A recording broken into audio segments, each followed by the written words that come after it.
the Tigers. Minnesota has been and continues to be a hot-hitting team. Since the final week in April, the Twins have put up 110 runs, by far the most in baseball.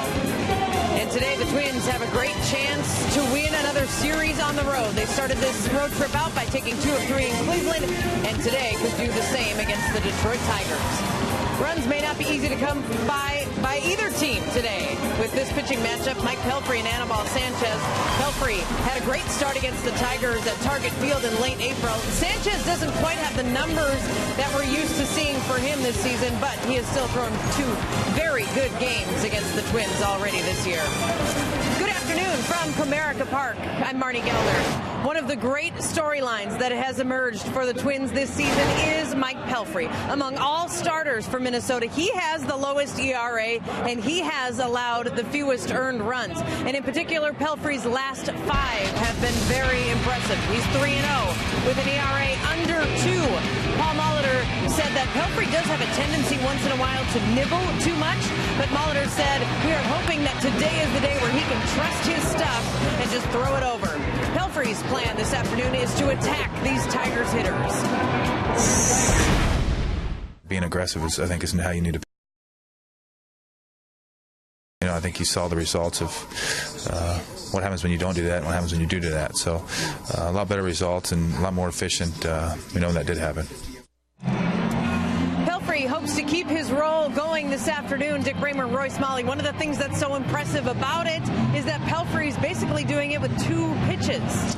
2 very good pitches. There's no question that the Twins are one of the most improved teams in baseball, and there's also no question Mike Pelfrey is their most improved player. And he's doing it with those 2 pitches. The secondary one, the one he just came up with, the split finger, has made both of those pitches really, really good and complement it to each other. And you can see never has a pitch been more appropriately named, but the split finger fastball, put it between your first and middle fingers and throw it hard. It comes up there, the hitters it looks like a fastball to the hitters, and then just dives below the bat. And when you throw that pitch low, starts off at knee high or thigh high, and you swing for the fastball and it disappears, that is one of the best pitches in baseball if you can control it.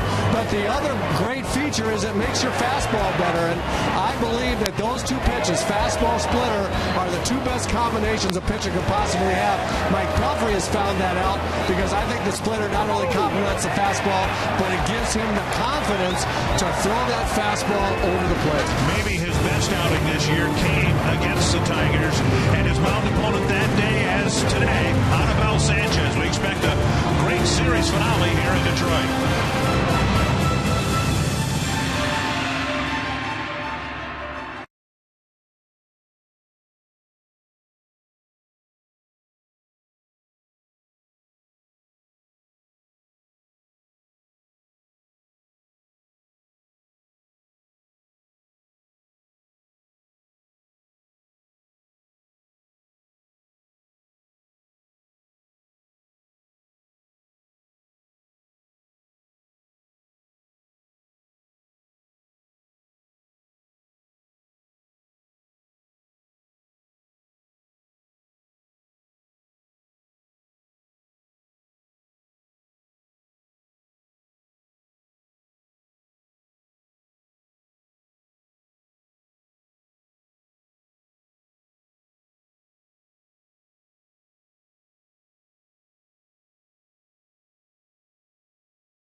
Sports North is presented by Menards. Save big money at Menards on all your home improvement needs. And by Jeep. Come discover great deals during the Jeep Drive and Discover event. Gone! A leadoff home run for Brian Dozier.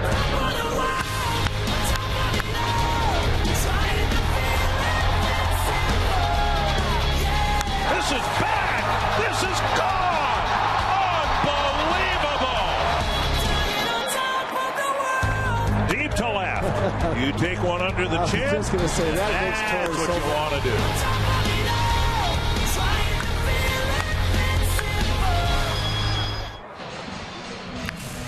Here in Detroit, where the Twins are trying to win another road series, it would be their third road series win in a row. And for the most part, they've done it with a resurgent lineup that takes a backseat to no one when it comes to producing runs suddenly. Been swinging it well up and down the lineup, 1 through 9. Everybody getting into the act. And when you're swinging the bats like this, life is indeed rosy. Everything feels good. Mistakes get overlooked. They're swinging it great. The Menards batting order for the Twins, a bit of a different look. Dozier leading off, Suzuki moving up to second in the lineup. Then Joe Mauer, Trevor Plouffe, Eduardo Escobar, Kenny Vargas, Eddie Rosario, Aaron Hicks, Danny Santana, Torrey Hunter getting the day off. And the Twins 11-4 over the last 15 games. Dozier in the box, and the first pitch lifted foul out of play. Pitch delivered by Anibal Sanchez, facing the Twins for the third time this year. He's had kind of a spotty start to his season, but pitched 2 very, very good ball games against the Twins, as Marty Gellner mentioned in the opening of our show here. He's always been a thorn in the side of the Twins. Down and away, a ball. We talked about Mike Pelfrey's split finger. He's got the same pitch, and he throws it very effectively the same way. Fastball, split finger, will throw some sliders and slower breaking balls. He's got an assortment of pitches, and he can throw them all for strikes when he's on. Rip to left. Dozier continues to sting the ball. He got 3 hits last night, and he leads off the first inning here with a sharp single to left. Northland Ford defense for the Tigers, and it's one area where they think they are much better than they've been in recent years. Yoenis Cespedes in left field. Anthony goes in center. Rajay Davis getting the start in right field. Nick Castellanos, Jose Iglesias, Ian Kinsler, Miguel Cabrera, Brian Holiday doing the catching. And the Twins, as we said, getting their third look at Sanchez this year. 13 2/3 innings, 3 runs allowed to the Twins. Here is Kurt Suzuki playing in his 1,000th Major League game today, and his 3rd game of this series, and his 6th game on this road trip. He has been, if anything, more of an Iron Man this year than last. Chris Herman doesn't get a chance to catch much. 1-0. And a strike. Very difficult for a manager. I think one of the most difficult things a manager has to do is try to get guys that rest during the course of a season. Try not to beat them up too much. But when you look at, you're making out your lineup before the game and you're looking at your guys, almost impossible not to put Kurt Suzuki's name in there as a catcher. He's just so valuable. Everything that he does during the game on the field, especially defensively, but offensively as well. Very tough out. I got to believe the manager, Paul Molitor, sits down, makes out his lineup, and says, how can I not put this guy in there? 2-1.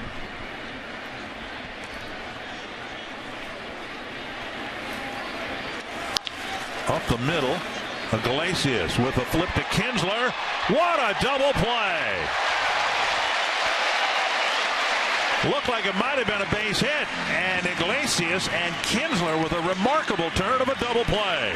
Well, you said they feel better about their defense this year, better than ever before. You'll never see a better double play than this one right here.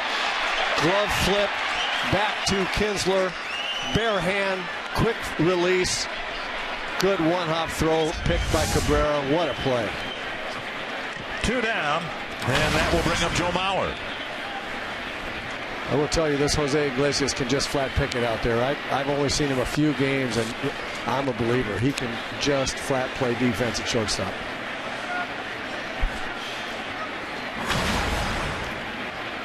One and 0 to Mauer. Got the big hit in the ball game last night, a 3-run triple. Little dribbler up the line. That'll stay fair, and Sanchez tags Mauer out, and Sanchez faces just 3 men in the first. Mike Pelfrey will take the mound for the Twins.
Runs.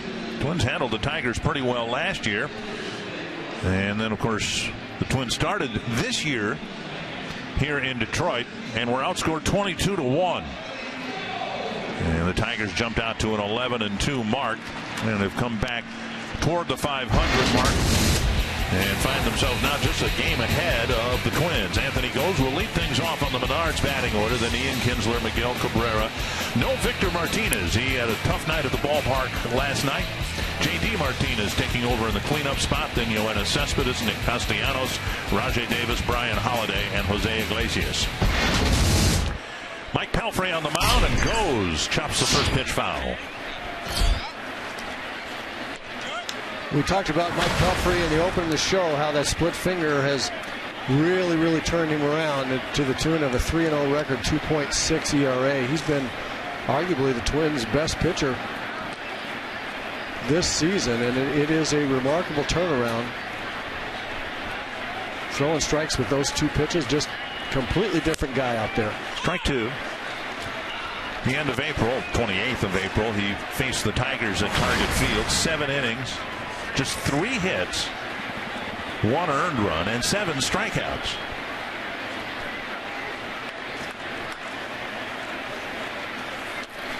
And he's coming off a 7-inning outing in Cleveland, a win over the Indians.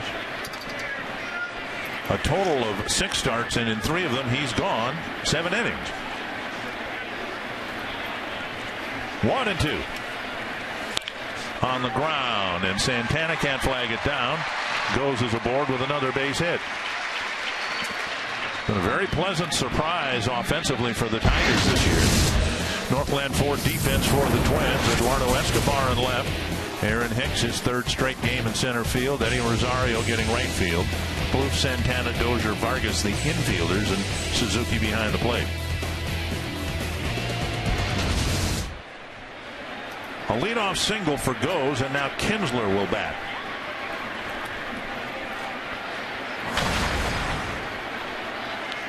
Kinsler's average a few ticks over the 300 mark, and Pelfrey with a quick throw to Vargas nearly picked off Anthony Goes.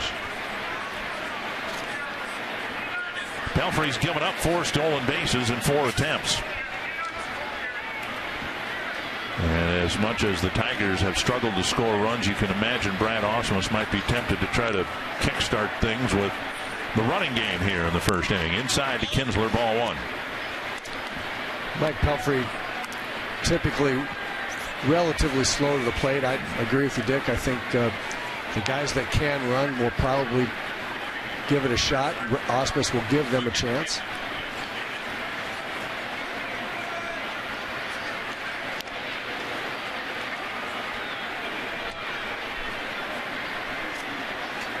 In the league listings, Pelfrey is just out of the top 10 in earned run average. He is 11th at 2.62.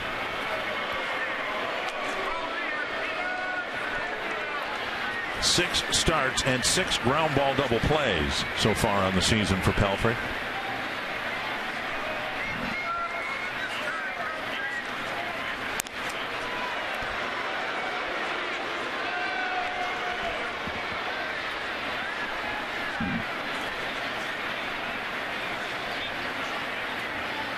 Twins scored the first 6 runs in the ball game last night. Tigers got a couple of unearned runs, scoring just 2 runs and an extra inning win against the Twins 2 nights ago. Back to Pelfrey. He looks at second, kind of got a delayed start and then took off towards second base. He advances on the comebacker to the mound. In the middle of April, things turned around for the Twins, and they turned around for 2 of their starting pitchers as well. Kyle Gibson and Mike Pelfrey pitching very, very well. It's no surprise, really, when you see how the Twins have hit the baseball and these 2 guys have thrown it. No real surprise about why they've had such a good streak lately. They're getting very, very solid starting pitching, and with these 2 guys, great starting pitching. I laughed a little bit, Dick. You said Goes had a delayed start. He actually had a premature start. He took off, and Pelfrey still had the ball. Hadn't looked at him. He couldn't believe he had that good a jump. Stopped and then started again. Would have had the base stolen easily had Kinsler not grounded back to Pelfrey. Pelfrey delivers inside, ball 1 to Cabrera.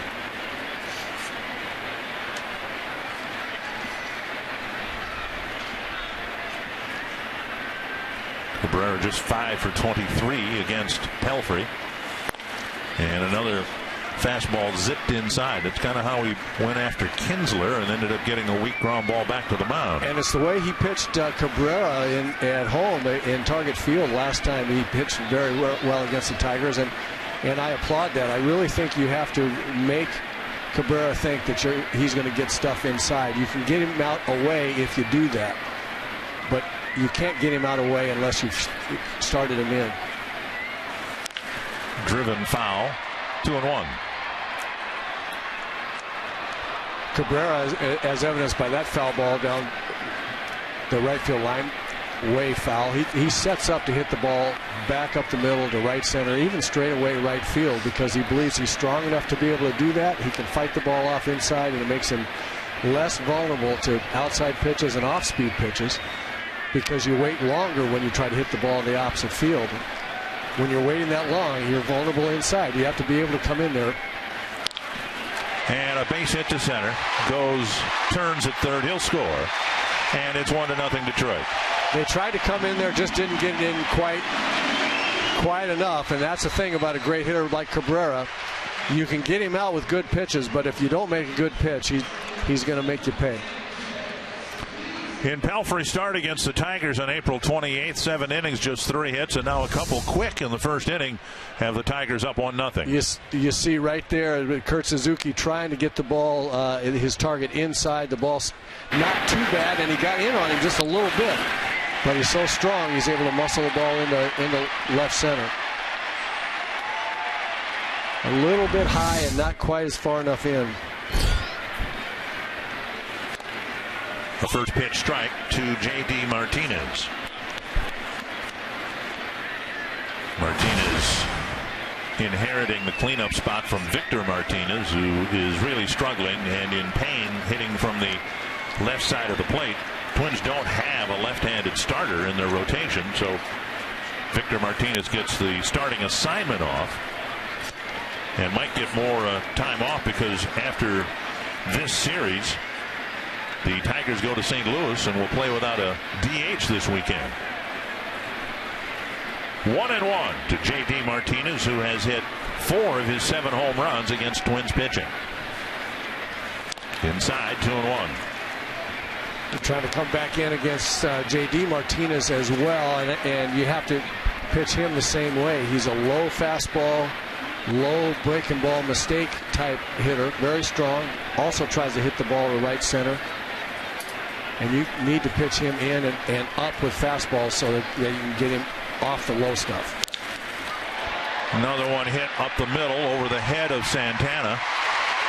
Cabrera trying for third. Hicks's throw not in time, and Pelfrey there to back up the deflected throw. So Cabrera advancing first to third on a very shallow single to center. 3 hits in the inning. And now runners on the corners for Yoenis Cespedes. Couple of pitches there for hits that big strong guys got muscle hits on. That was a pretty good pitch there. He got in on Martinez, looked like it broke his bat, but he was again strong enough to muscle it in there, and they almost got Cabrera. If it would have been interesting if Trevor had been able to hold on to that throw, which was a bang bang catch and tag. They might have had him. Here is Cespedes.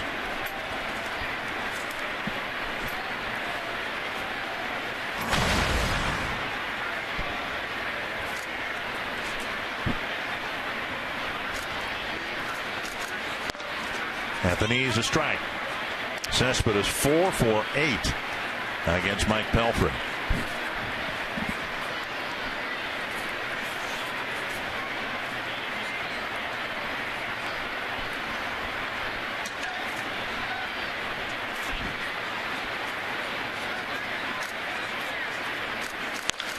High fly right center field. Hicks drifting back and over. Cabrera trots home from third, and it's 2-0. 19th run batted in for Cespedes.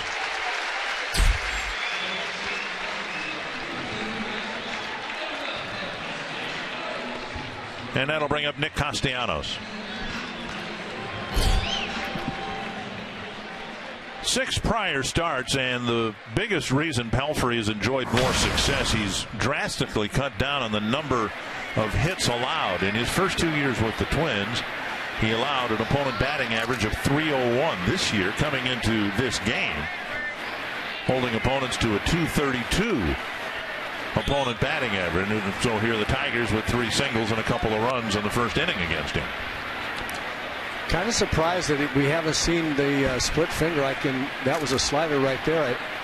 And I can remember one split finger pitch that he's thrown so far. A lot of fastballs. Hasn't gone to the split finger. And the one that he threw didn't have real good feel for. He bounced it way up on the plate. And now 2-0. He's throwing a lot of fastballs, and I know he wants to challenge hitters and get ahead, but you have to show him something else. Good hitters, even though he's made good pitches on Cabrera and J.D. Martinez for kind of broken bat type hits almost, you got to show him some other stuff. He hasn't thrown a split much. Everything the Tigers have put in play has been hit right up the middle. 3-0 with Rajai Davis on deck. That will be the result of guys waiting just a little bit longer, Dick. Well, knowing he's got that splitter and waiting just a little bit longer to make sure that it is, in fact, the fastball that they're swinging at. Pelfrey, in his success this year, has typically had 1 inning, and even his best starts where things get a little iffy for him. And Paul Molitor called it a hiccup, and here this afternoon the hiccup is in the first inning. 3 singles, a walk, a couple of runs in, and now Rajai Davis. At least you hope it's a hiccup. Right. Davis getting the start in right field with J.D. Martinez taking over the DH spot. Strike 1. Davis entered the game last night when J.D. Martinez left with some lower back tightness.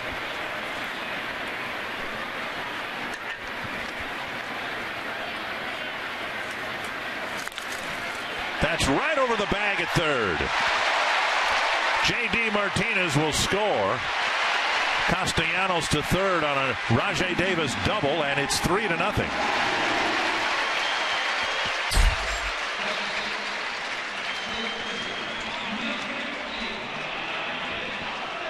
An RBI double for Davis, his 7th run batted in of the year. And again, hit a pretty good pitch. That's the split finger right there. Actually diving down pretty well. You just got to give Rajai Davis credit. He hit a good pitch, got it just fair. And really, every once in a while, guys are going to get base hits on good pitches. And Pelfrey has not given up rockets, really, not made that bad of pitches. They found some holes. The walk to Castellanos, the biggest culprit there, just put another guy in scoring position ahead of that Davis double. Mentioned that against the Tigers in late April, he struck out 7. That's a season high, but in his very solid 7 innings of work against the Indians, he didn't strike out a batter. And the Tigers have put everything in play against him. Already have 4 hits, 3 runs. And suddenly a very big at bat here for Brian Holiday, his first at bat of the year. 2 men in scoring position and 2 out. Suzuki digs out ball 1.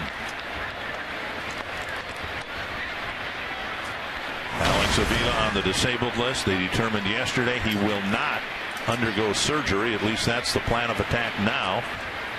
James McCann takes over the regular catching, and Holiday called up from Toledo to serve as the backup. There's a strike on the outside corner.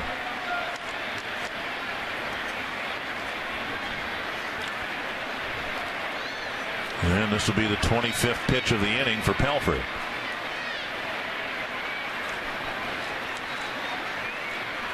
Usually Pelfrey's difficulties are in the 3rd or 4th inning.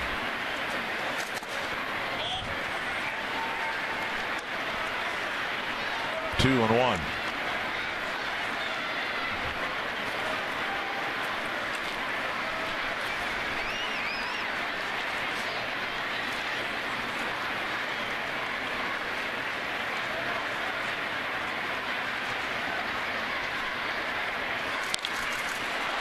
High fly, short center. Hicks is there to end the inning. 8 men back, 3 score, and the Tigers have the first lead.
Lead. Anibal Sanchez about to go to work in the 2nd inning. Our Sanford Health injury report involving David Price, who was supposed to start today, but in backing up third base, home plate umpire tossed the bat away as Price was going to back up the plate. He stepped on the bat, spun out a little bit, tweaked a hamstring, and had to leave the ball game. not on the disabled list. They just pushed the start back a couple of days, which is just fine for the Twins. Price has already stuffed them twice this year. Here's Trevor Plouffe to start the second inning. Showing bunt, taking a strike. It's 0-2. Plouffe, Escobar, and Vargas. Torrey Hunter not in the starting lineup.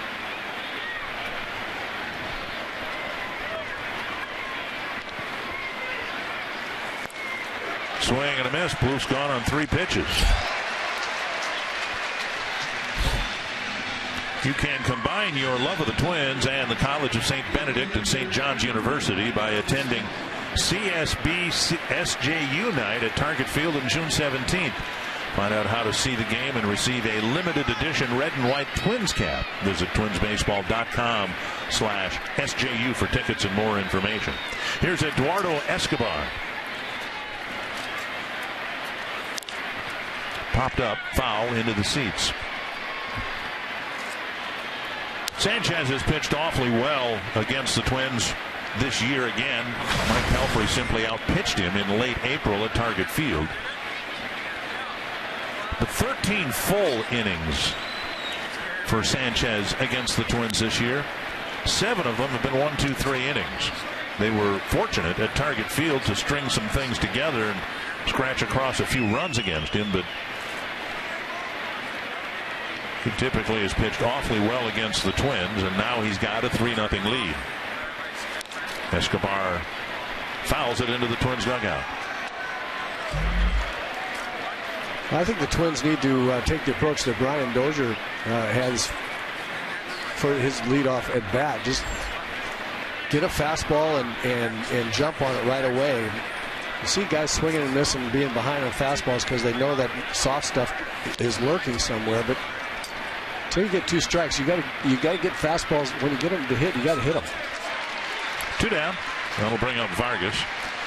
This season, Anibal Sanchez has been a T-Mobile game changer against the Twins more than anyone else he has faced. Against the Twins, a very good ERA of less than 2.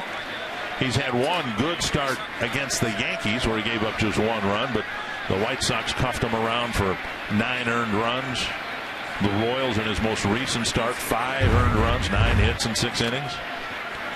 2 down. Here's Vargas. Half swing, strike 1. It's the fear of that pitch right there, the big curveball, and also, and especially, I think, the split finger changeup that he's got that gets guys off the fastball, and I think that really plays into Sanchez's whole game plan. He throws a lot of fastballs. The good thing about his fastball work is that he moves it around the zone quite well, inside, outside, up and down, changes the eye angle. But he's not overpowering. 92, 93. See there, good location, outside fastball, and he's the type of guy where I really think you have to get on the fastball. Don't look for it in a particular location. Just get on the speed and hit it where it's pitched. Forget about that other stuff until you get 2 strikes. Now you got a battle on your hands, 1 and 2. Check swing, 2 and 2. Vargas is averaged just a little bit below the team batting average. Vargas hitting .258. The team 4th in the American League with a .261 team batting average. Vargas really hasn't driven the ball as much as he did last year in his rookie season. Flared foul. He's, to his credit, used the whole field. As a left-handed batter, gotten most of his hits to the opposite field. He was a guy who a year ago from both sides of the plate mashed the ball and showed an awful lot of power.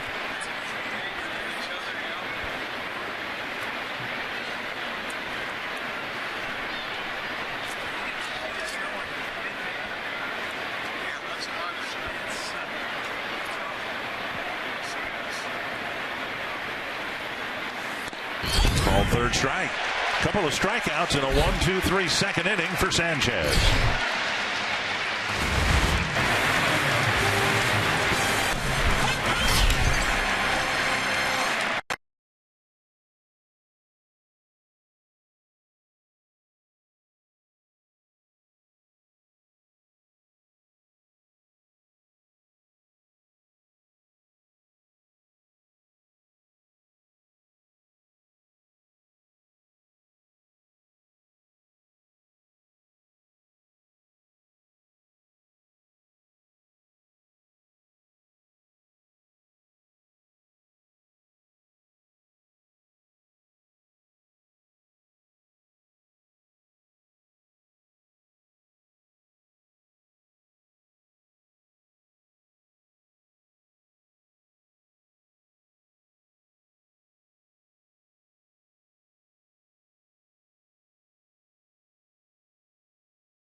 Number 9 batter Jose Iglesias will lead things off. It'll be Iglesias, goes, and Kinsler. Strike one. If you're Iglesias and you have a reputation of being a good defensive player, who better to have on the coaching staff than one of the best shortstops of his era, maybe the best fielding shortstop of his era. Rocketed under the glove of Santana, and Iglesias continues to hit well, particularly against the Twins, but Iglesias has the benefit of having of getting the tutelage of Omar Vizquel on this coaching staff. I think Vizquel just helping him mentally with the offensive part of the game as much as anything. This young man can really pick it. Watch this play. Up the middle, fully extended, flip out of the glove, and makes a nice flip to Kinsler, who keeps his left foot on the base, bare hands the ball, and in one motion knows where first base is, turns around, knows he's going to throw it in the dirt, tries to give his first baseman a long hop to make it easy to catch, which he did. Just a terrific play. I mean, that's as good adult play as you're going to see turned anywhere ever. That was just really fun to watch. And even though it was against the Twins, it's just one of the best plays in baseball, and that was executed just beautifully. Iglesias 5 steals and 6 tries. First pitch to Anthony goes inside. And now low, 2-0. Goes started the 3-run first with a single to center.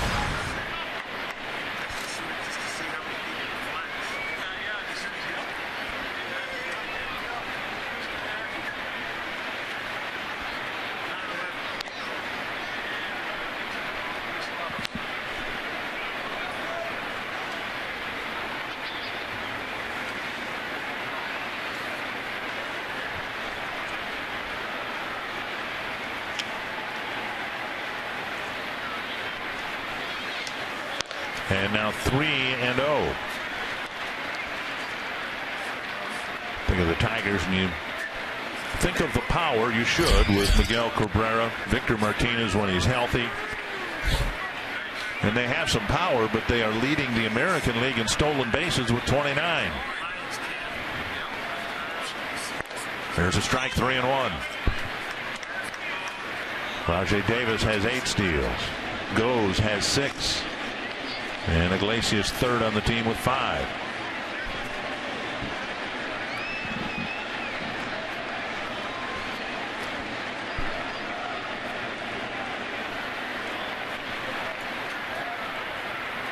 There goes the runner, and the pitch flared foul, 3-2. First time through the batting order, and the Tigers have 5 hits and a walk against Mike Pelfrey.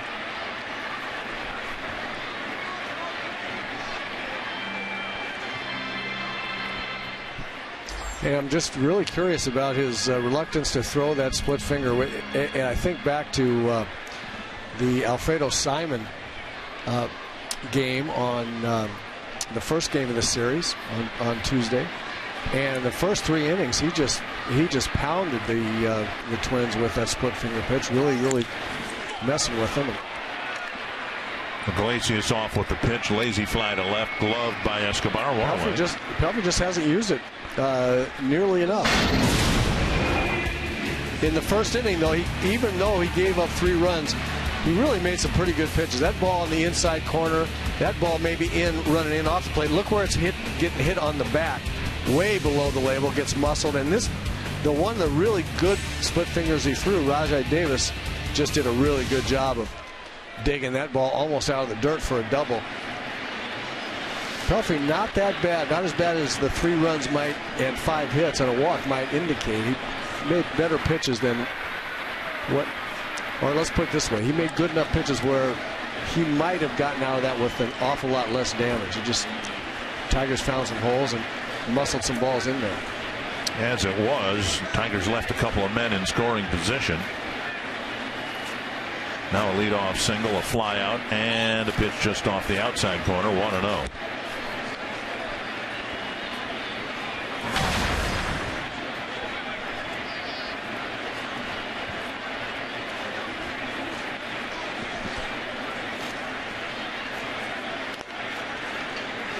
Twins Marlins entering the game with an ERA, a team ERA of 3.88, 7th in the American League.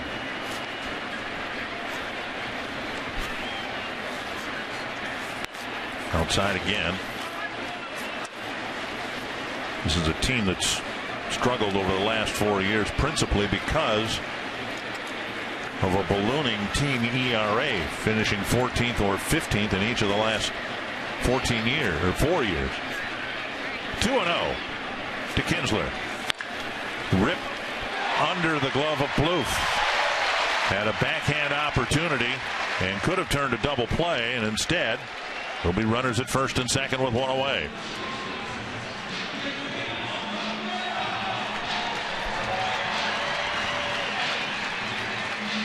I'm guessing an error on Plouffe. Yeah, I think he's got to get an error on that one. That's why they call it the hot corner. It's you get some rockets hit at you down there, but that's the position. So an error charge to Plouffe. And now Cabrera bats with 2 men on base. Singled in a run his first time up. To center. Playable for Hicks. Out number 2. Pelfrey with an atypical outing so far. His outs have come principally through the air, and this is a guy who typically gets most of his outs on ground balls. Well, as you see here, he's been very, very successful with the splitter. It's really turned his whole game plan around, in my view, and he hasn't thrown it much. You see here how effective it's been up until today. Rajai Davis got a base hit on a good one, but I don't think he should abandon that. It makes his fastball better. It makes the Tiger hitters worse fastball hitters when they've got that in their mind. That was a little slider right there. So he's already thrown more sliders today than splitters, and that's just a surprise to me. 40th pitch of the afternoon for Pelfrey. That's to left. Down for a hit. Iglesias will be held. We've seen a very accurate throwing arm from the transplanted infielder Escobar in left. So Dave Clark holds Iglesias, and the bases are loaded now for Cespedes.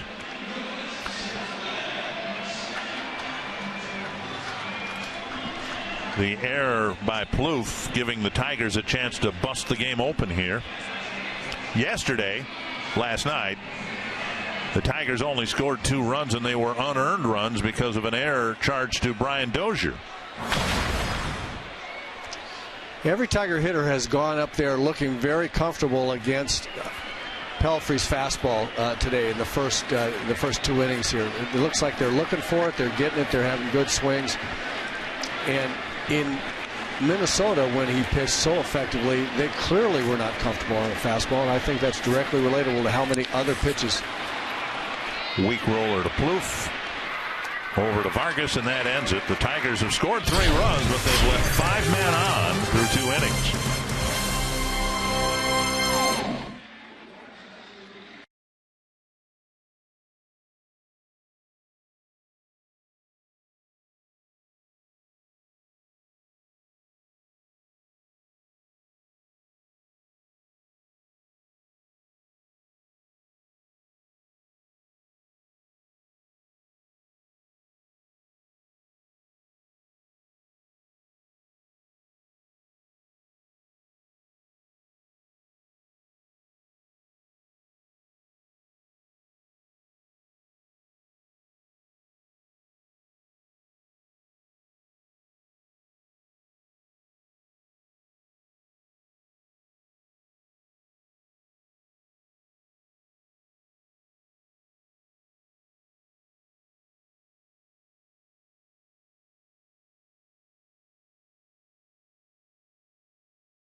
Twins 4th in the league in runs scored, find themselves down early 3-0.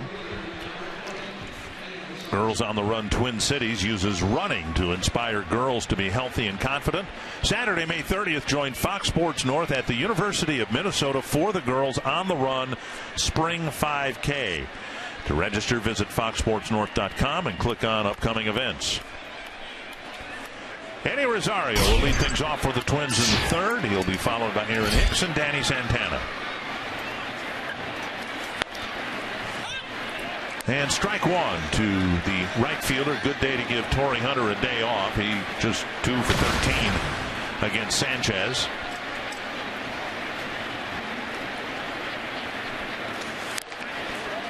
And the strikeout starting to pile up for Rosario. Of course, he hit the first pitch he saw as a big leaguer for an opposite field home run. Well, Rosario has been striking out more frequently in the dirt. 7 strikeouts in 23 at bats. Yeah, they're working on him a little bit. Young hitter. These guys up here in the big leagues know how to pitch, and they are going to work on him. He's going to be a real good hitter. It may be this year, it may not be. But at some point in time, he's going to be a big league hitter. 3rd strikeout for Sanchez. He struck out 2 men in the 2nd inning. There's the split finger right there. You see it diving down. Looks like a fastball in. You got to be quick on the fastball in. You don't wait long enough to identify it and swing over the top of something that's a little slower than the fastball, even though it looked like one, and then drops down below your bat. To be fair, I believe it's the best pitch in baseball. Split finger is hard to pick up. Aaron Hicks with the first pitch foul. 3 hits in 8 at bats for Hicks. Got an infield hit here 2 nights ago, and a solid single and a solid double, one from each side of the plate in last night's game.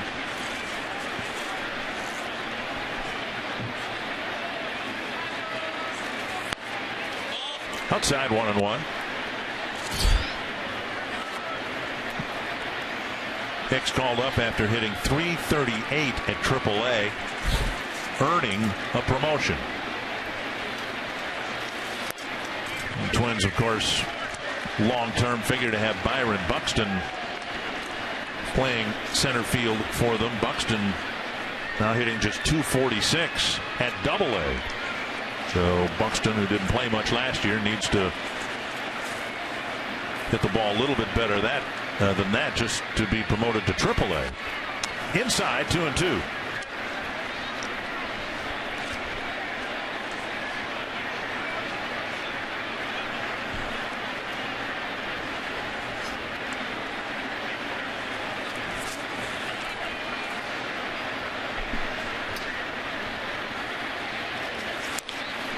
Little dribbler foul.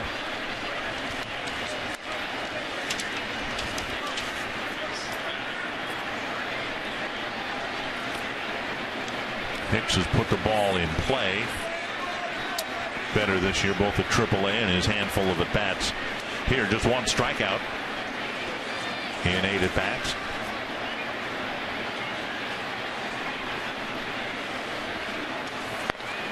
Three and 2. Walks a big part of his game, so he's trying to walk that fine line between being a little more aggressive at the plate but not giving away the strike zone. Yeah, it's a good point. It was a good take right there. A split finger that we've seen a lot of guys, Aaron Hicks included, swing over the top of in the past, and they laid off of it. And nasty one though there. Foul tip. Caught by Holiday. 4 of the last 5 batters have struck out against Sanchez. Well, 3 and 2, you want it, especially a young hitter, just kind of think it's going to be a fastball count, but not for a big league pitcher like Sanchez. And he drops that split finger in there. It's a really good pitch. The only thing that you can do there any differently is just say, I'm going to hit this ball in the opposite field. I'm going to wait till it gets way up or over the plate, hit it the other way. You certainly get very vulnerable on fastballs, especially in that way. But when a guy's got a fastball that's can throw by you and a split finger, you got to give up something. And with 2 strikes, I think you got to give up the pulling the ball, the inside fastball, and just try to hit everything the other way so that you stay on that splitter. 1-0 to Santana. Up the middle, off of Santana. Iglesias picks it up, double clutches, and Santana is aboard. Play might be reviewed. A very close play at first, and the first matter of concern is Sanchez and where that hard hit ball hit him.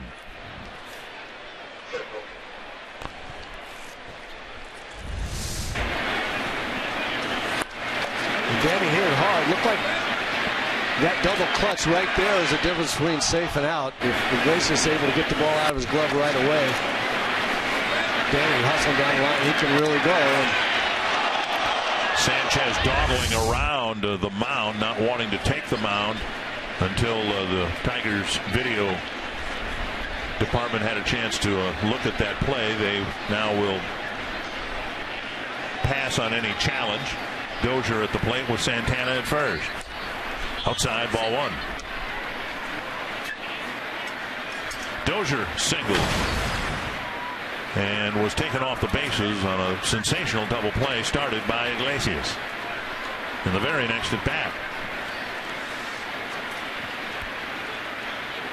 Santana goes, stumbled a little bit leaving first base, but he steals second. Not the cleanest break, whether he stumbled or spun his wheels, but he steals second nonetheless. He got a break by the pitch selection and location. It looked like something a little bit off speed and inside, and Danny was able to make up for the stumble because the catcher couldn't come firing out of there as quickly and cleanly as he'd like to. Hit to the outfield should put the Twins on the board. It's 2-0 to Dozier. 3-0 with Suzuki on deck.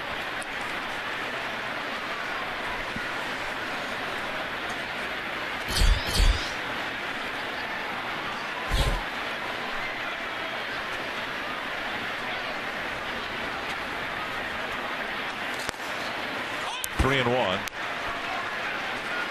Been a good series for Dozier at the plate. His first inning single, as you saw, has the batting average over 260.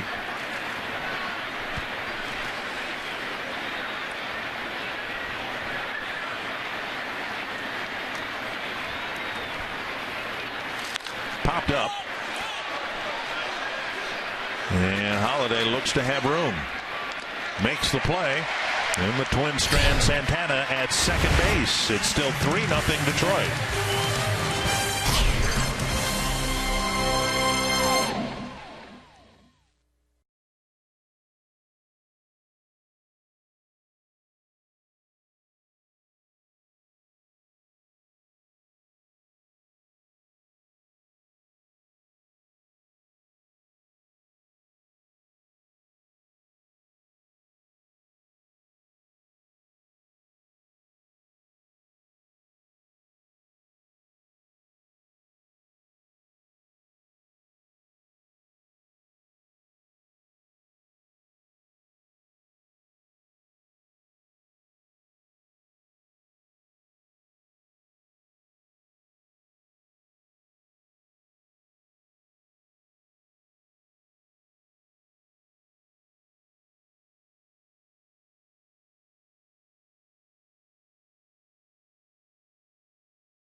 The third inning, and the Twins outfield trio today is one that we have not seen yet this season. Escobar, Hicks, and Rosario. And being the center fielder, Aaron Hicks is the captain out there, and I talked to him today, and he said that he needs to know what the other guy's limits are, what their range is, so that he knows how much ground he has to cover. And Hicks said he played a lot with Rosario in the outfield in AAA and in spring training, and that he knows him better than he knows Escobar. Escobar played more infield, and Hicks said for today, it really is going to be kind of a feeling out process for me for the first few innings until I feel like I have a good handle on Escobar's range. Dick and Roy, new look in the outfield today for the Twins. Well, thank you, Marnie. It'll be interesting to see how often we see this arrangement, for that matter, how long Hicks and Rosario will be up here. A week ago, neither one of them were on the roster. My advice to Aaron Hicks in terms of Escobar's range is go get everything you can get to. Well, Hicks and Rosario kind of alternated in Rochester between center field and right field. And then when Rosario was first called up, Hicks took over in center field first time, which is his natural position.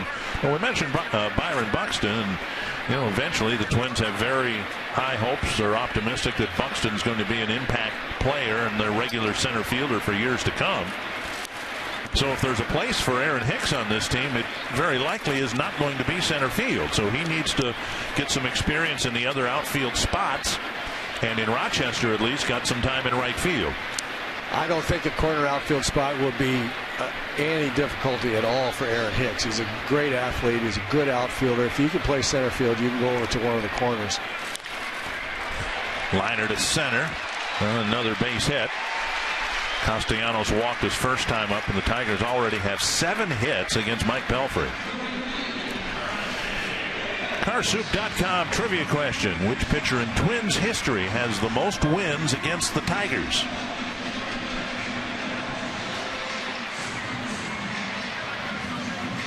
I'll just go with Jim Cott. He had to pitch to the likes of Kaline and Willie Horton. Saw Willie and Mr. Kaline before the game today. They're both in good health. There's a bunt to third. Plouffe barehands it, and a high throw off the glove of Vargas, and now advancing to third is Castellanos. It'll be a bunt single for Davis, who drove in a run with a double. And an error should be charged to Plouffe, I would imagine, on the high throw. It would be Trevor's second error of the day.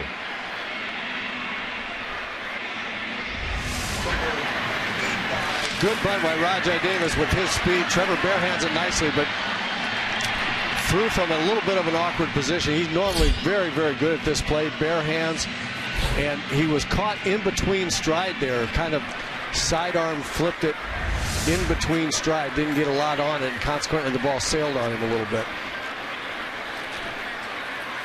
The Tigers have scored 3 times. They've left 5 men on, 4 in scoring position, and now an early threat here in the third. First and third, nobody out. Holiday hit a fly ball to center his first time up.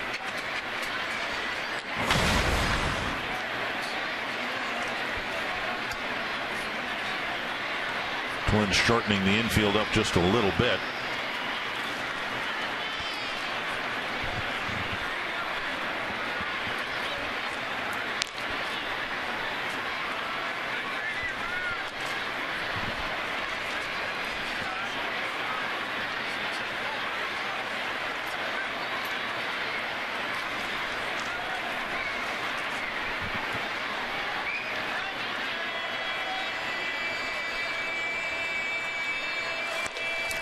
Holiday chases a high fastball 0-2. Generally speaking, when the middle infielders are playing kind of in this halfway depth where they are right now, runners on first and third, that the plan is if the ball's hit hard, you know you can get a double play, you take the double play and give up the run. If you can't get a double play, if it's a bouncing ball that you really don't think you get 2 on, then you charge it hard and come to the plate.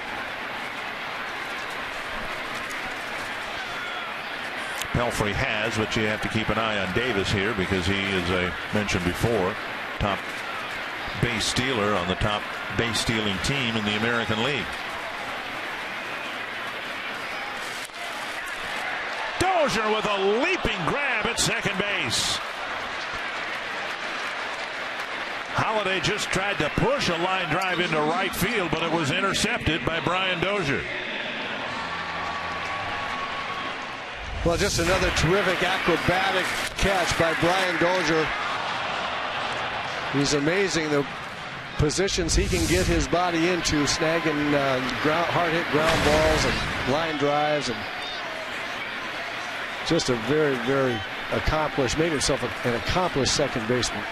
This road trip in Cleveland, Dozier had back-to-back at-bats where he had to climb the ladder to pull down a line drive. Here's Iglesias.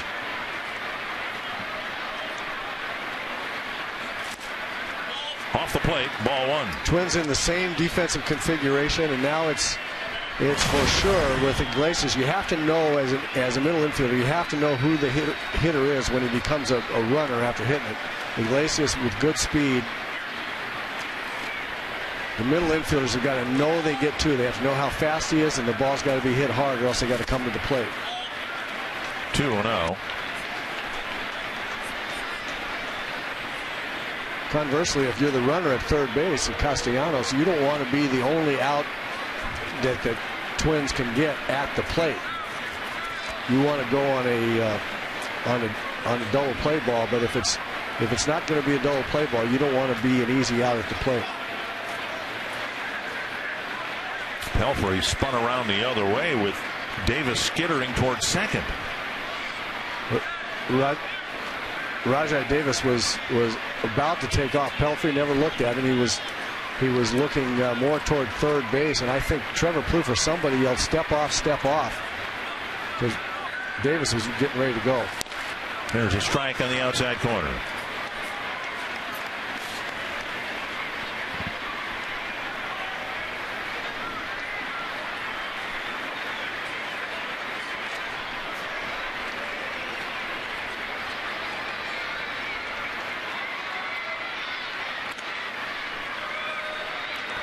Davis has only been thrown out once in 9 tries.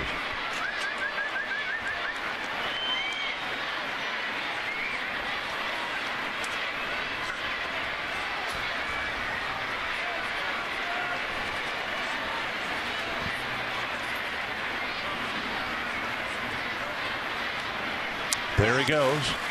And that hits Pelfrey. And Santana has just one play. Because Davis took off what might have otherwise been a double play grounder is just an RBI ground out. It's 4-0. And now they'll check on Pelfrey.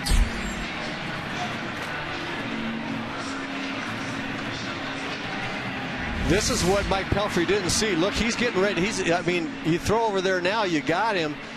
He was dancing off there, got a tremendous jump there. Danny Santana had no chance, no other play but to go to first. But he was dancing, just waiting for Pelfrey to go to the plate. Mike never saw him. That's what he was doing before when someone yelled "step off," I think, because Mike stepped off and spun to second, thinking that Davis had already taken off. Down and away, ball one to goes. The inning started with a pair of hits, and the error has helped the Tigers score their 4th run.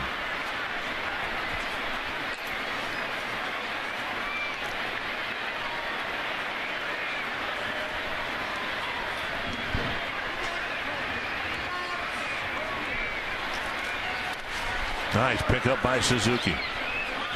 2-0.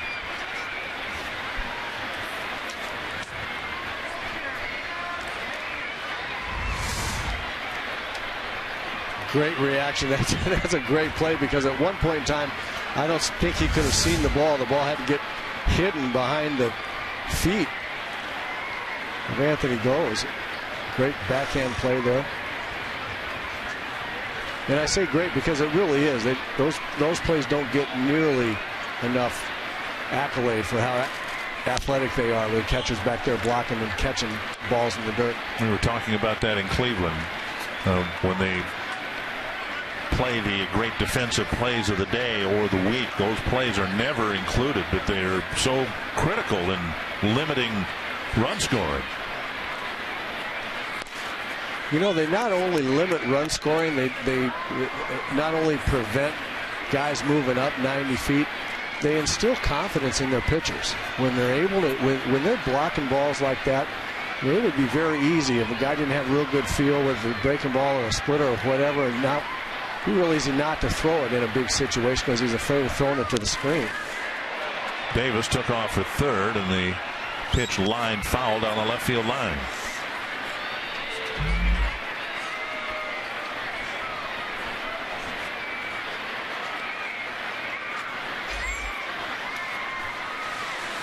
It's been a struggle for Mike Pelfrey.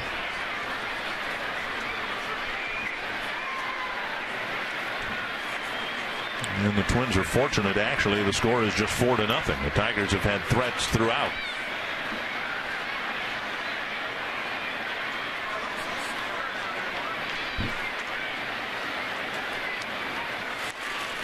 Ooh. Right over the head of the on-deck hitter Kinsler.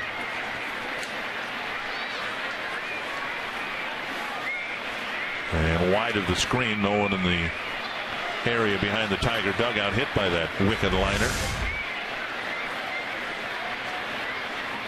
Let's see, Kinsler try to get out of the way, but it would have been too late if it were a little bit lower. 3-2 to Anthony Goes. Pelfrey having one of those days. We mentioned against the Tigers he struck out 7 men, didn't strike out anyone through 7 innings in Cleveland, and he's not missing any bats here today. Goes very strikeout prone, 29 strikeouts in 89 at bats. But Pelfrey has not delivered a strike 3 yet today. This is the 19th plate appearance.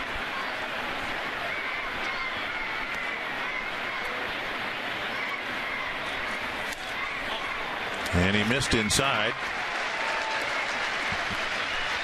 Now first and second, 2 away, and Kinsler will bat. I really think that Mike Pelfrey, to your point about not striking people out, I really think that he doesn't have a strikeout pitch unless he throws all the pitches that he has. That's the same way with Kyle Gibson. It's the same way with Trevor May.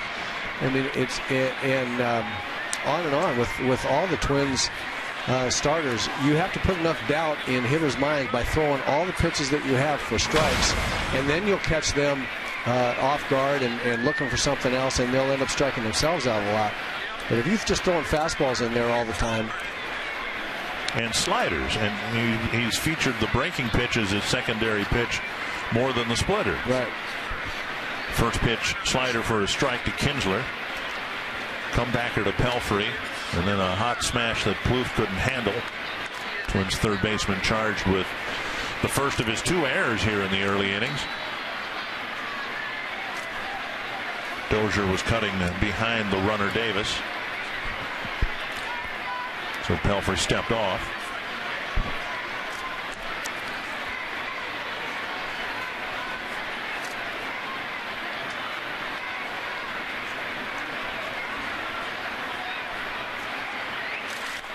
One and one.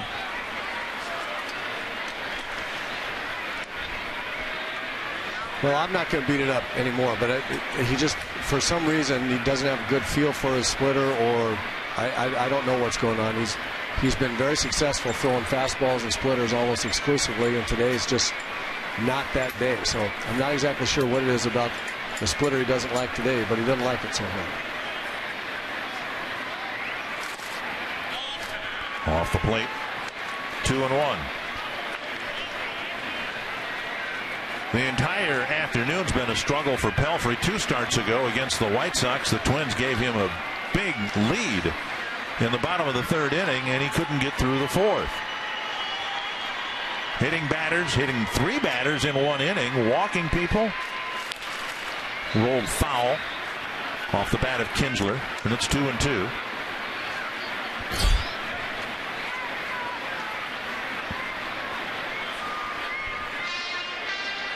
So as good as he's been, he's had a couple of starts, including the one against the White Sox on May 3rd, where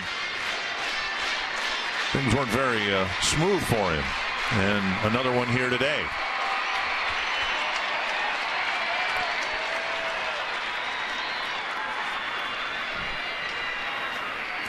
front runner goes. There's a pop-up behind Vargas.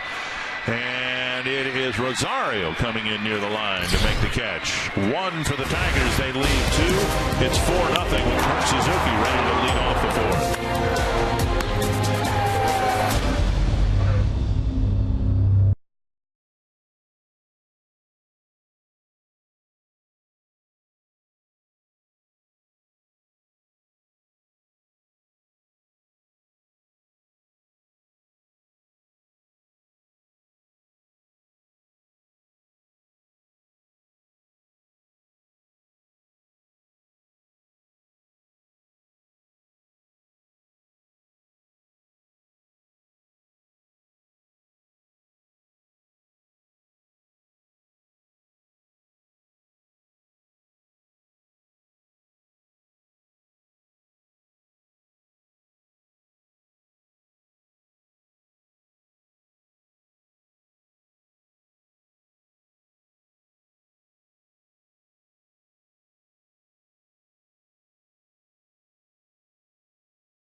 Baseball on Fox Sports North is presented by CenturyLink, your link to what's next.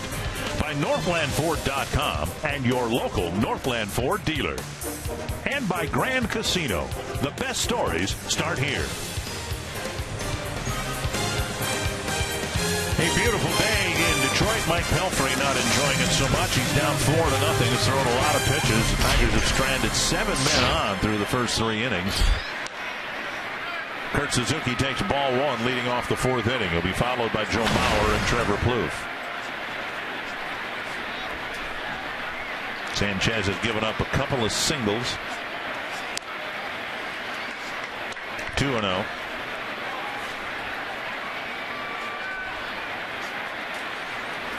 Sanchez won the American League ERA title a couple of years ago.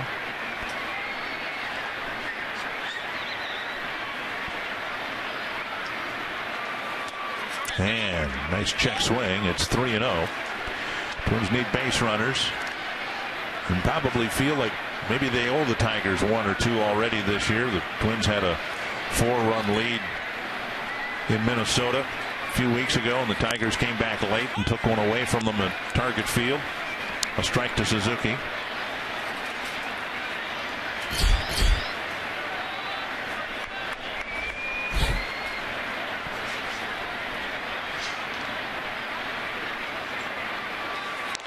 And Suzuki takes a walk. I don't know if a team can turn its season around on an off day, but it was 1 month ago today. The Twins finished one of the worst weeks of play in their history, including a terrible home opener. And they had an off day on April 14th. And from that point forward, it's been a completely different team. Can an off day do that? You look at games typically as turning points, but I don't know, the way this season has played out for the Twins, it might have been an off day. Mauer takes strike 1. Well, I think an off day spent away from the ballpark after you've embarrassed yourself and on the road, and then in a big home opener against your fans, your hometown fans, will get your attention. And I think every Twins player came out after that off day the following day ready to play baseball, ready to try to do the things that in preparation you have to do to play better than they had up to that point. And once they did that, once a little thing started getting attended to for everybody on everybody's job list, They started playing better. They started winning some games, got some confidence, and took it from there. Mauer taps it foul. After 7 games of the season, the Twins were 6 games behind the Tigers. If they win today, they'll be tied with Detroit. And since that off day, the Twins are 18-9. Well, they were deficient in every aspect of the game for the first 7 games they played, and they have been very, very clean. The starting pitching, relief pitching, defense, and hitting since then. That's why they're 18-9. And Sanchez singes the outside corner and gets Mauer on strikes. 1 down. That'll bring up Plouffe. You can hit the sweet spot all season long at Target Field. The Sweet Spot program is a unique set of benefits and experiences exclusive to season ticket holders. Benefits range from pregame field passes to bobblehead dolls, taking batting practice on the field, or raising the Twins territory flag. The benefits are reserved exclusively for Twins full season, 40-game and 20-game plan holders. Find out more at twinsbaseball.com and 800-33-TWIN. Trevor Plouffe went down swinging his first time up against Sanchez. Twins trying to take advantage of a rare mistake by Sanchez, a leadoff walk here in the 4th inning. 1-1.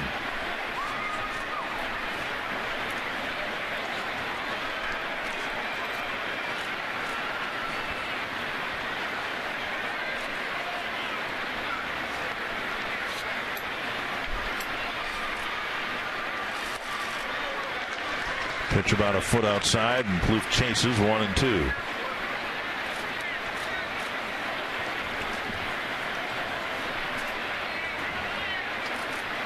Plouffe just 3 for 19 against Sanchez, but he's the only Twin to have hit a home run against Sanchez.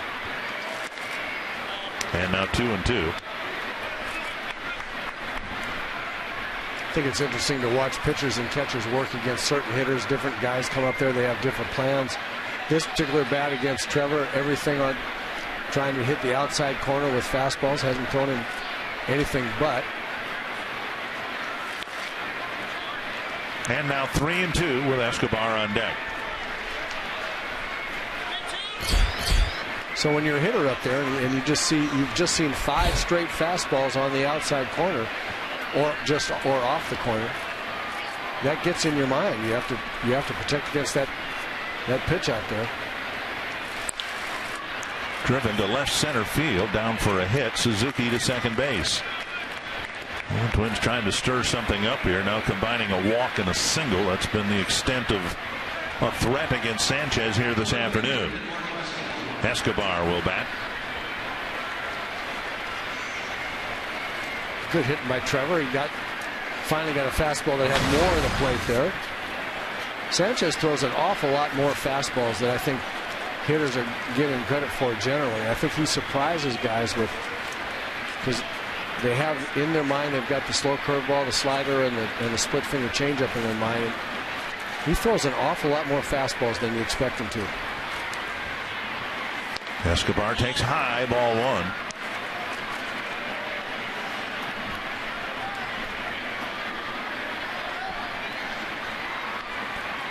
Big at bat for the Twins, because if Escobar can reach, Vargas and his power would represent the tying run. Called strike, 1-1.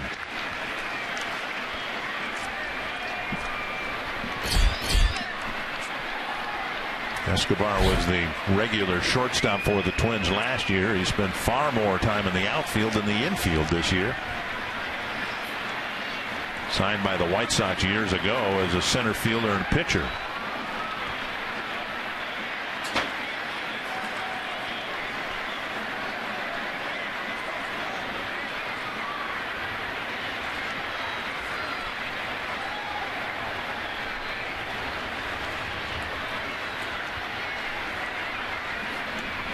One and one.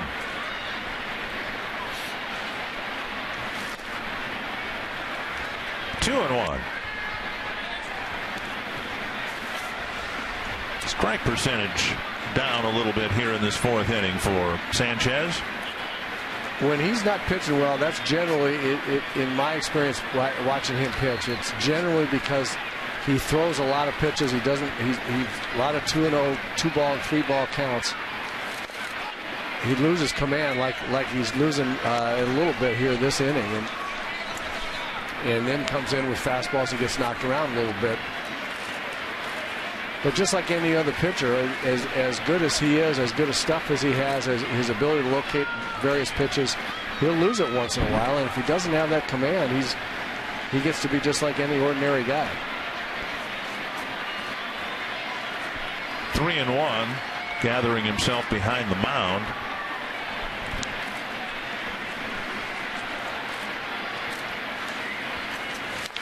And a liner to right field, down for a hit.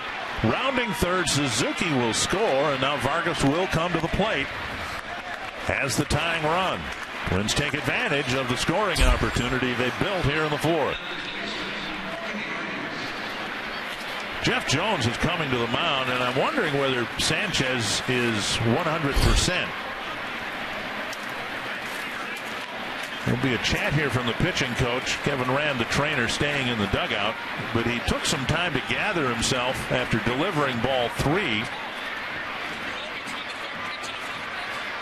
And he looked a little uncomfortable when he tried that spin pickoff move. He never threw the ball to second base, but he spun off the rubber and just looked a little uncomfortable. That was a weird spin and fake throw, because neither a shortstop nor a second baseman would break into the bag. He spun around and faked a throw that didn't look like a fake. It looked like he was going to throw the ball, and then nobody was there, and so he didn't. I thought that was curious, what was going on in his mind right there. Even if he didn't hurt himself, I don't know what that was about. First and third, 1 out. Vargas at the plate, called out on strikes, took a fastball over the inside corner his first time up. Double play grounder. Kinsler to Iglesias. Nice trip to the mound by Jeff Jones.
Is proud to team up with AYSO, the world's largest soccer club.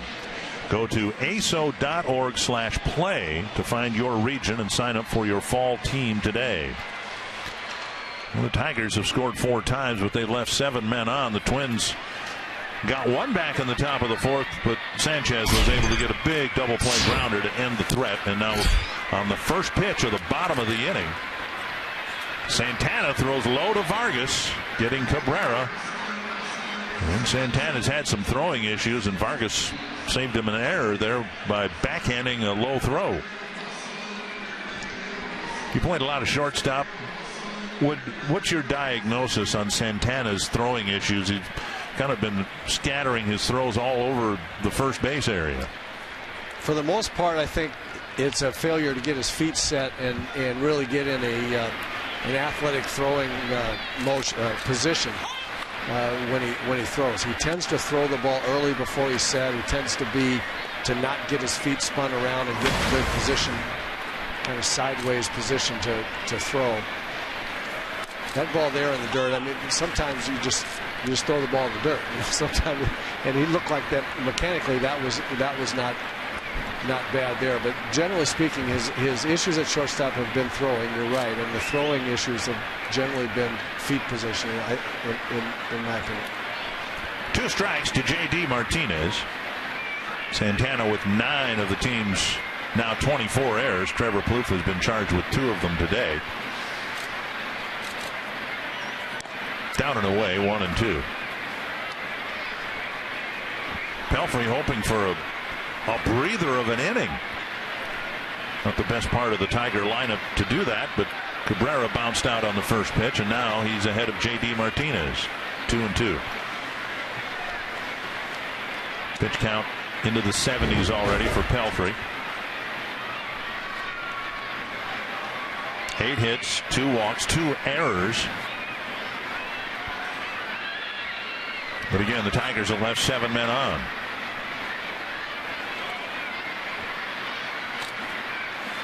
Fouled away.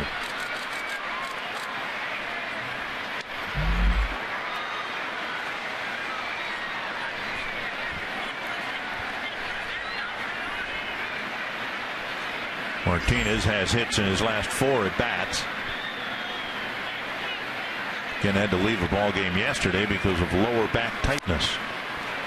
And Pelfrey's just picked up his first strikeout. There's the splitter. 2 down. Came in hard with a fastball and then threw the splitter behind that to get Martinez. Cespedes with a sacrifice fly and ground ball to third.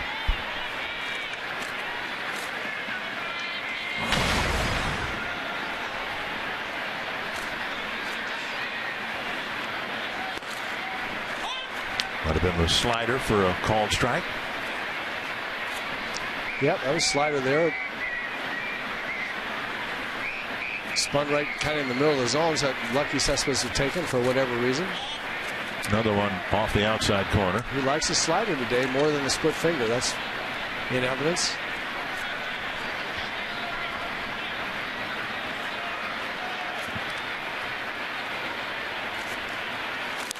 Foul back, 1-2.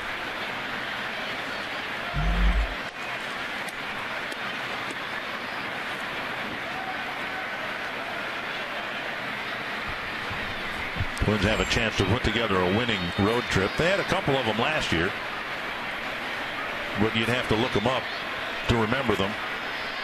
Last year, another disappointing year for the Twins on the road and at home. Just off the outside corner. 2-2. Twins had the 1-5 road trip to start with, and a .500 road trip that included a series win in Seattle. Started this road trip winning 2 out of 3 against Cleveland. And Santana gets another chance. Stronger throw. And it's a 1-2-3 4th inning for Mike Pelfrey.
Here's a look at today's Pepsi fan of the game. Twins with a nice win last night. Eddie Rosario struck out his first time up, and he swings through the first offering from Anibal Sanchez in the 5th. Rosario, Hicks, and Santana, bottom third of the Twins lineup. 0-2.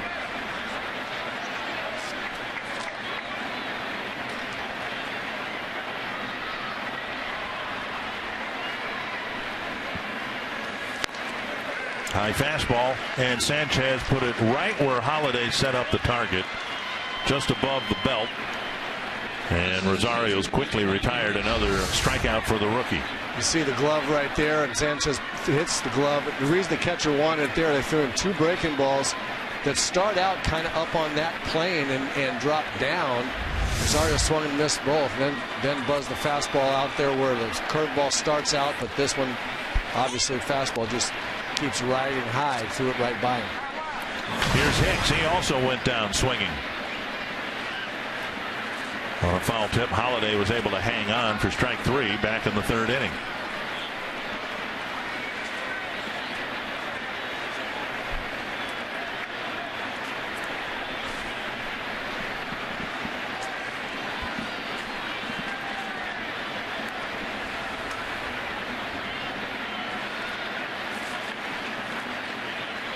And a little cat and mouse going on between Holiday, Sanchez, and Hicks. Sanchez and Holiday just having a hard time getting on the same page here with it. But Sanchez wants to throw right here. Holiday's been through every side. He can't figure out what else you got. Yeah, let's just forget the signs. Let's just talk about it. Holiday's saying, "Well, you know what? I've only got 5 fingers. I thought I put all 5 signs down there." This is Holiday's first game of the year with the Tigers, so some of this miscommunication is to be understood. Tigers will miss Alex Avila. No question about that. They like James McCann, and some people around here think that McCann is the catcher of the future for the Tigers. But Avila, great handler of the pitching staff, great caller of a game. 1-1. Check swing, 2-1.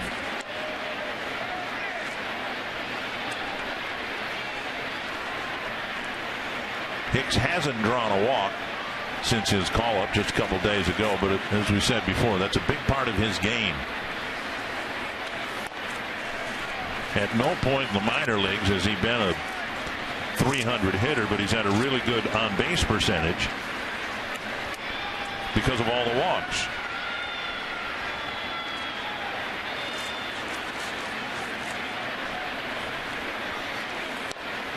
Strike taken. In rookie ball, 173 at bats. He did hit 318, but in the minor leagues, he's hit in the high 200s, 270, 280, 290 range. 3-2. Sanchez has walked 1 man, and it came around to score. And Hicks with a bouncer to second. Easy play for Kinsler. 2 down. And that'll bring up Danny Santana.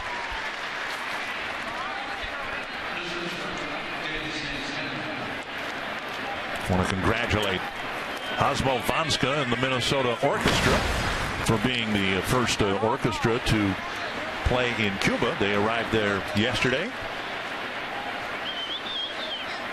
One of the best orchestras in the country, and gone on record as saying, "I'd like a T-shirt, a box of cigars, and a starting pitcher when they come back." Not necessarily in that order. No.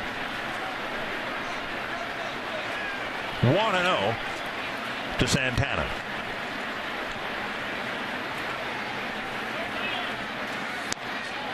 Two 2-0.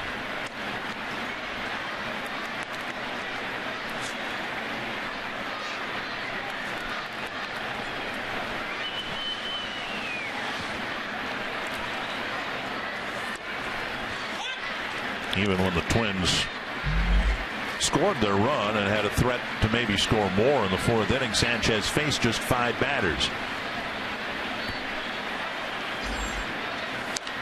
Foul back 2-2. It's one of the reasons his pitch count is still pretty modest at 74.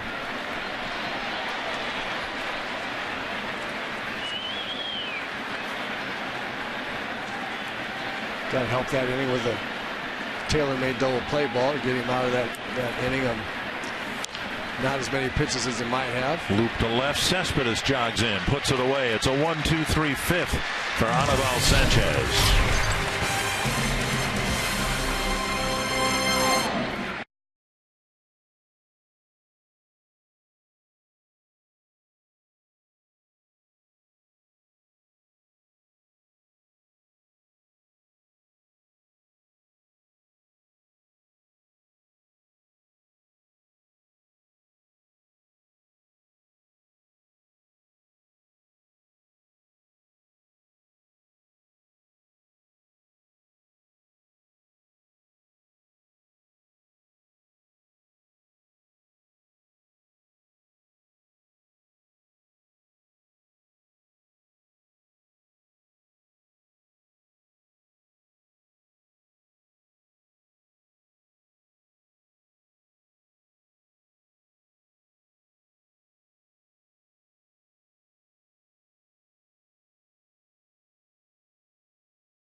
At Twins home games, bring your Circle Me signs, and if you get circled, you may find yourself in the Minnesota Lottery winner's circle, where you could win $100 worth of lottery scratch-off tickets, courtesy of the Minnesota Lottery. Dick Bramer and Roy Smalley, along with Marty Gellner at Comerica Park. Tigers in front, 4-1. Mike Pelfrey delivers high to Nick Castellanos. It's been a good road trip for the Twins. They won the series in Cleveland. Will head home with no less than a 500 road trip. Little homestand, then back on the road again after the weekend series with the Rays, 2-0. And it's been an okay road trip, but you know, you get to this point of a road trip the last day, and you're looking for a little pick-me-up wherever you can get it. You know, a little thing to kind of finish the road trip on a high note. And you know, this morning we left the hotel, and I was looking forward to making a stop at the self-esteem shop, but it was closed. I got really depressed.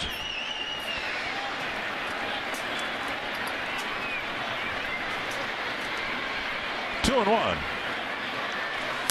to right center field, and it won't be caught. High off the wall, it nearly went out, and they are saying home run. Second base umpire John Tumpane signaling home run to the opposite field for Nick Castellanos, his third of the year.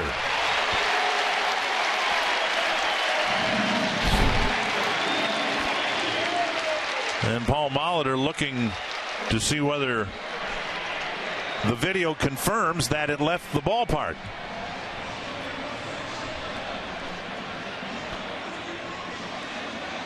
And apparently the Twins will not challenge or ask for a review by the umpires. Castellanos, a lot like J.D. Martinez, likes to hit the ball, off the fence. Off the little fence railing above the fence for a home run. He likes to hit the ball to center field and right center, right field. Another big, strong guy. This one hit to the right field corner, chased by Rosario.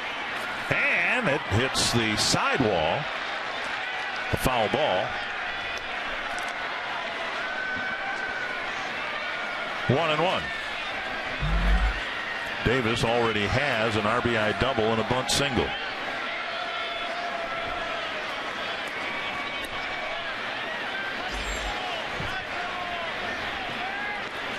The home run allowed by Pelfrey, just the third home run he's given up this year.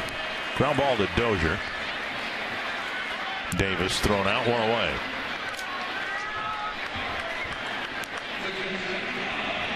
Seems like there's been somebody on base in almost every at bat for Pelfrey, and you don't like giving up home runs, but as littered as the bases have been, it's a solo home run, and the Twins are still in the game. Here's Holiday. Fly ball to center, and kind of a check swing line drive that looked like it was going into right field, but Dozier picked it off with a great leaping catch. 1-0.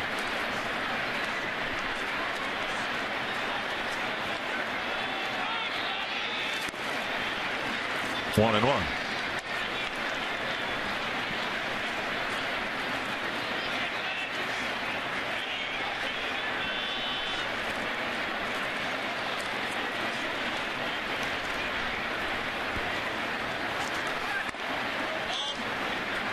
Two and one.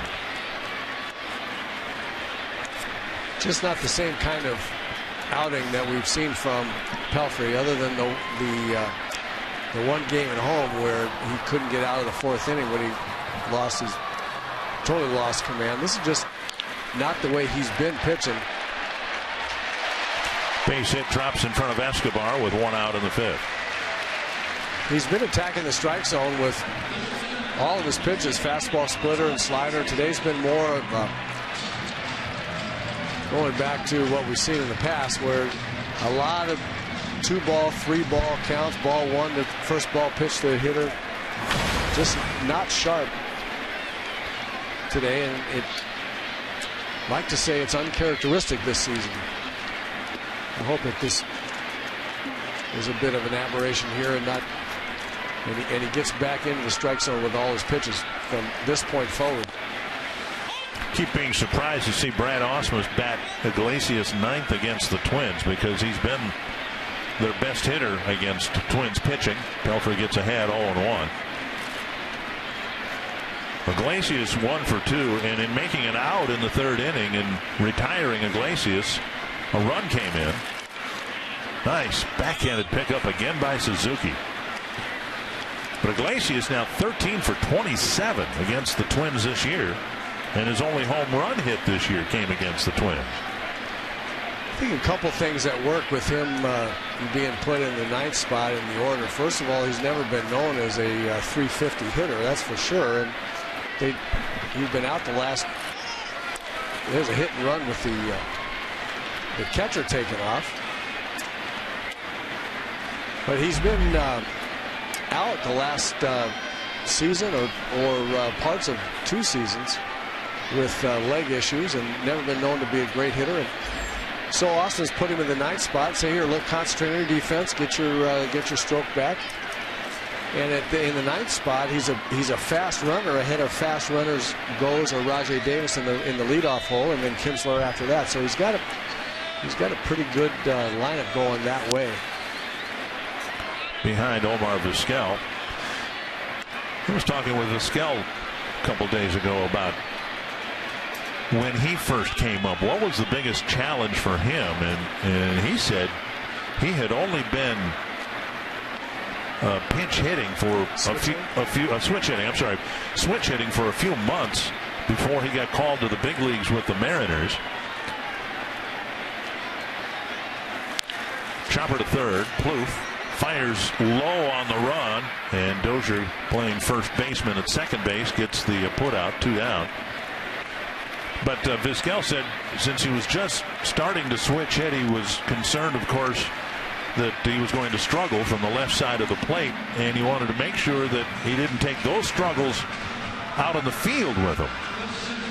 And boy, he sure didn't. No, there weren't any struggles defensively for Omar Vizquel, that's for sure. 2 down.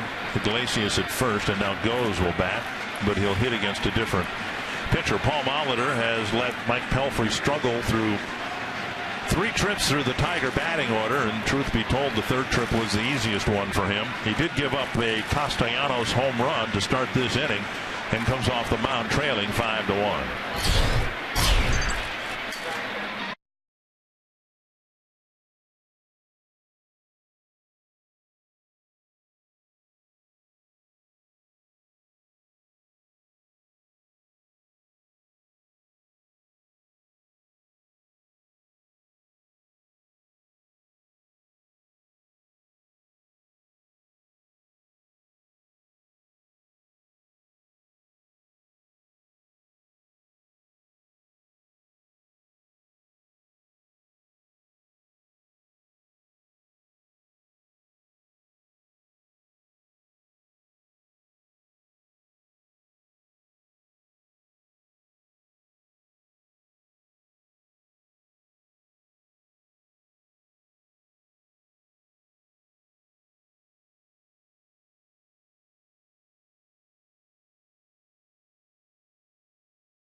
never was able to settle into any kind of a groove.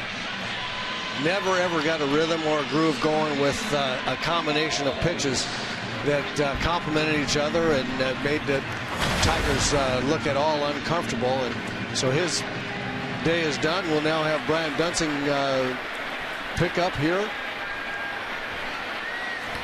Dunsing pitched in the ball game last night, faced 2 batters, retired 1, gave up a hit. Hasn't given up a run since he has come off the disabled list. At least not 1 charge to him. Breaking ball over, strike 1, but he hasn't been as sharp as we've seen Brian over the years. In Cleveland the other night, faced 3 men and walked 2 of them, which is very un-Dunsing-like.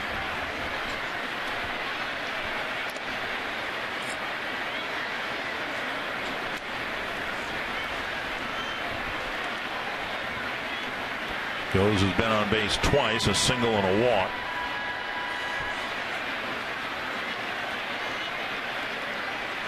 Goes typically doesn't play against left-handers. Now he wants Dave Clark to give the signs again.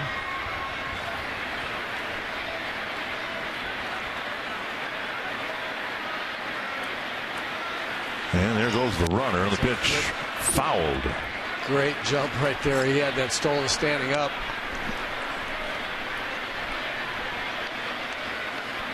Goes usually doesn't play when a left-hander is on the mound. Take a look at the jump by Iglesias. First move, and he's off and running.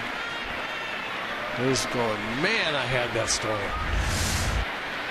2 strikes to Goes. He's had just 10 at-bats against left-handers, and he struck out 5 times.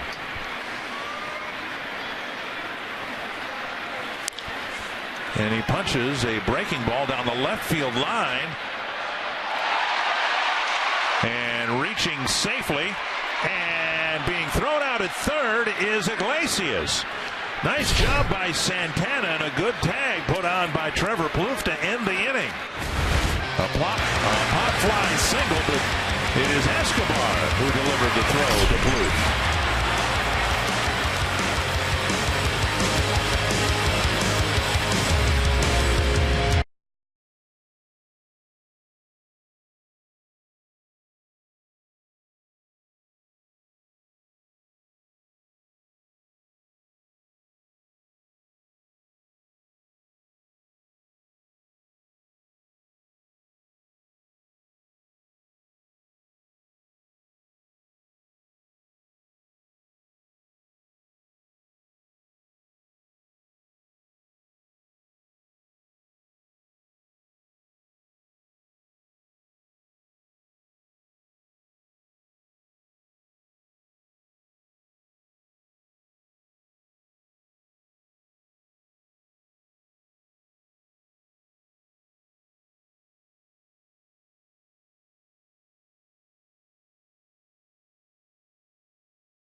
Anibal Sanchez has pitched effectively against the Twins again. Yeah, kind of his usual self. And what's been amazing is he's been doing it mostly with fastballs at 92, 93, not overpowering. He mixes in a slider like that every once in a while. Every once in a while you get that split finger. But he's throwing an awful lot of fastball just in really good spots. Move the ball, that fastball around the strike zone, around the perimeters. Pretty good location today. Dozier jumps on the first pitch and hits it a long way foul. See if the Twins have some better at-bats, or better success anyway, Third time through the batting order against Sanchez. One strike. Dozier started the game with a single, but then was doubled off the bases.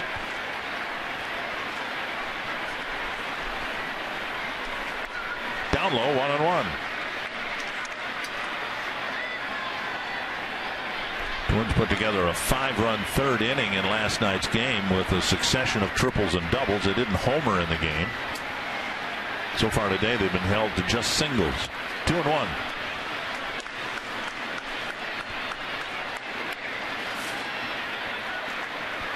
It's been their history with Sanchez, and when they do score runs, they're generally one at a time. Yep. He's good at limiting damage. He's just because of that ability to locate. Iglesias fires a rocket to Cabrera, one away. And that'll bring up Suzuki.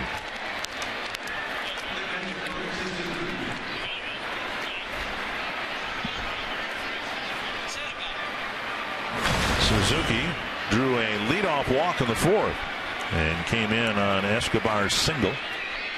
Twins had the tying run at the plate. And then after a trip to the mound by the pitching coach, Vargas bounced into an inning-ending double play. Twins haven't had a base runner since.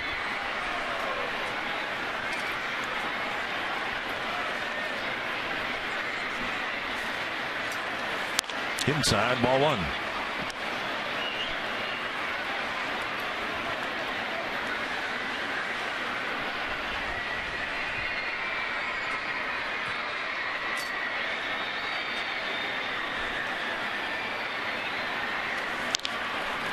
Castellanos gets a big second hop.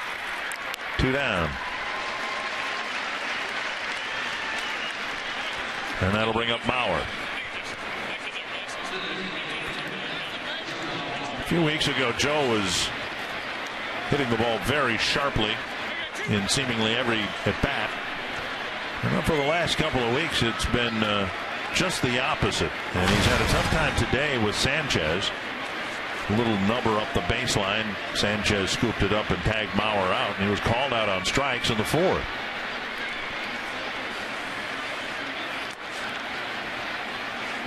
Ball one. Joe has been out of sorts here the last 10 days or maybe 2 weeks, as you said.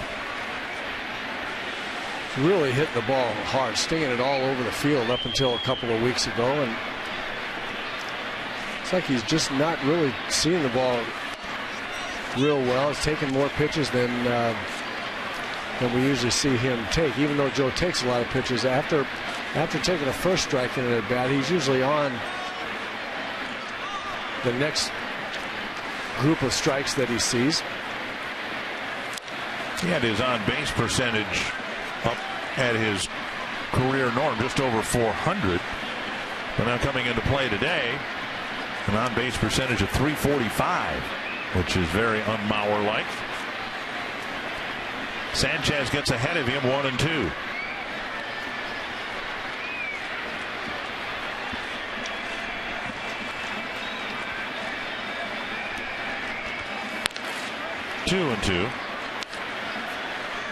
Mauer came into the year with an on-base percentage of 401. Last year it was just 361.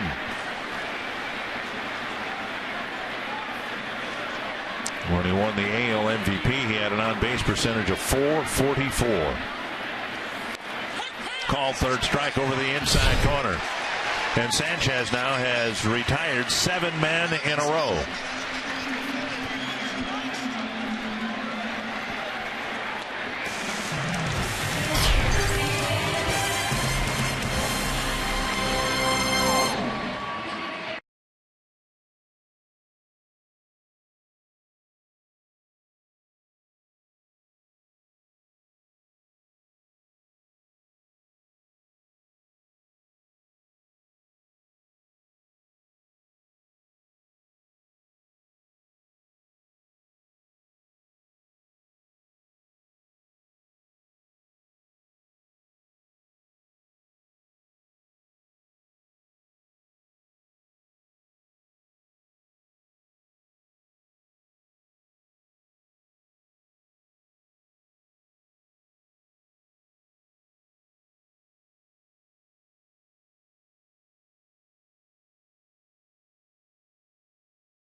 Twins getting pretty good starting pitching in the first 2 games of the series. Mike Pelfrey has struggled here today. The Twins are down 5-1. Brian Dunsing will get a chance to shake off some of that rust that might have built up. Kinsler, Cabrera, Martinez facing him here in the 6th. Some activity in the Twins bullpen as Dunsing starts work here in the 6th inning. 1-0 to Kinsler.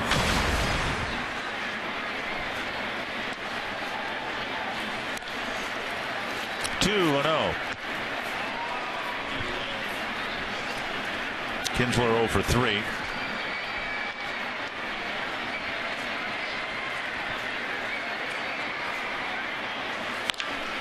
A drive to left center field and deep. Off the wall. And Kinsler goes to second base. He's looking back at Omar Vizquel, who I think told him it was a home run. I don't think Kinsler did that on his own. I think he rounded first base and went into his home run trot. And Vizquel a little chagrined. Kinsler climbs all over this fastball right in the middle of the plate. He's running. He's not sure. And then Vizquel, you saw he waved his arm, put his arm up over his head like it was gone. Kinsler hit this a ton. So it's a leadoff double. And Cabrera will bat. And he fouls the first pitch away. Kinsler does not have a home run yet this year. And Kinsler and Dozier maybe talking about where that ball hit.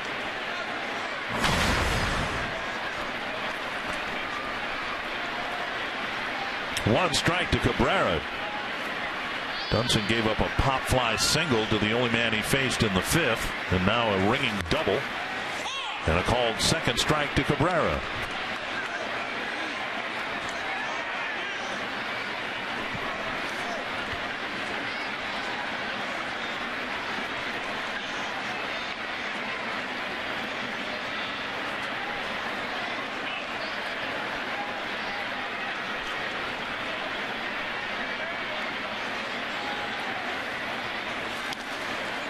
Breaking ball down and in, blocked by Suzuki.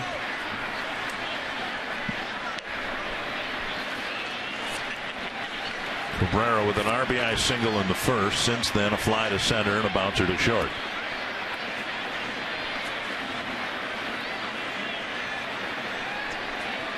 Not only does this guy have a great approach mechanically at the plate, hitting the ball back up the middle and the other way, strong enough to hit it out of the ballpark the other way, but he also guesses with pitchers, or gets pitchers figured out very well.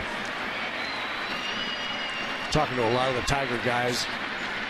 Went to McClendon last year when he was here at with the Tigers, said he figures pitchers out, and one of the smarter hitters in the game. And that one's not coming back. No. Cabrera will go into the home run trot all the way around the bases. And Dunsing's struggles continue.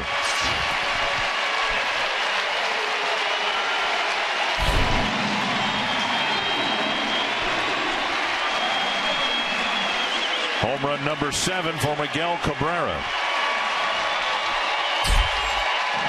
And Dunsing is yet to retire a batter.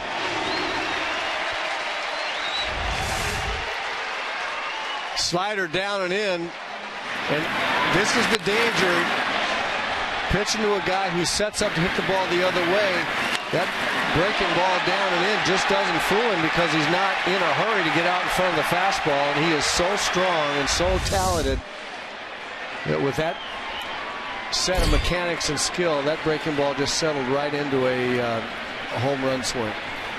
Fox Tracks presented by Jeep. And the score now 7-1. He reminds me in that swing right there, his approach and the result reminds me a lot of Kirby Puckett. Kirby used to set up to hit fastballs to right center as well, and if he got a breaking ball strike, something slower in the strike zone, he would just scald it to left field or hit it 9 miles. He didn't hit a lot of fastballs to left.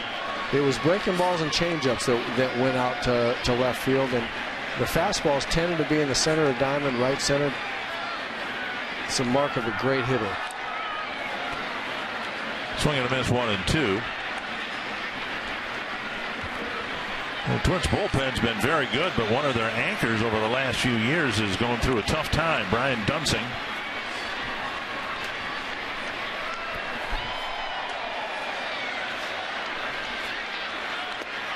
Aaron Thompson, while Dunsing was on the disabled list, kind of took over what was Dunsing's role, and Thompson doesn't want to give that role back, the late inning lefty guy, and Dunsing's just trying to get some outs and get his foundation back. 2-2. And now a full count. Well, you said it right. He just has not been real sharp since he's been back, and just not having real good idea with any of his pitches exactly where he's throwing them.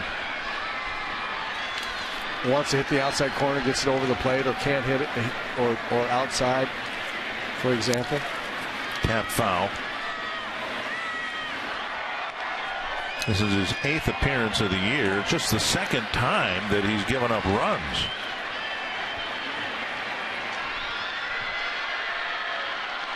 Well, it's not that he's been terrible. It's just we're used to him being so sharp with at least 3 pitches and sometimes 4.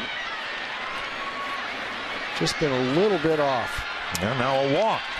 He's faced 4 men and has yet to retire a batter.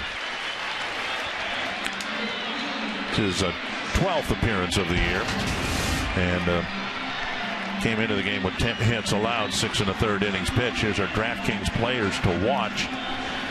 Chris Bryant with the 3 home runs over his last 5 games. Johnny Cueto with a sub-2 ERA against the Giants. Prince Fielder hit a home run last night. The former Tiger doing well now that he's healthy with the Rangers. Here's Yoenis Cespedes, and Dunsing left out there maybe just to try to find something that he can take forward. And he misses ball 1. Well, now with the score 7-1, I mean, he's got to eat up some innings, some outs, and some innings. The Twins have been in the bullpen quite a bit here the last few days, and 1-1. I'm sure Paul Molitor and Neil Allen are thinking about number of pitches and that some other guys and the amount of work some other guys have had out there. Really counting on Brian to get through the 6th here, keep the game close, and start mixing and matching. Hope with relief pitchers, ground ball to Plouffe, and this will help. Safe at first. Cespedes again with his speed stays out of a double play. 1 away. And that'll bring up Castellanos. And Paul Molitor is going to come out.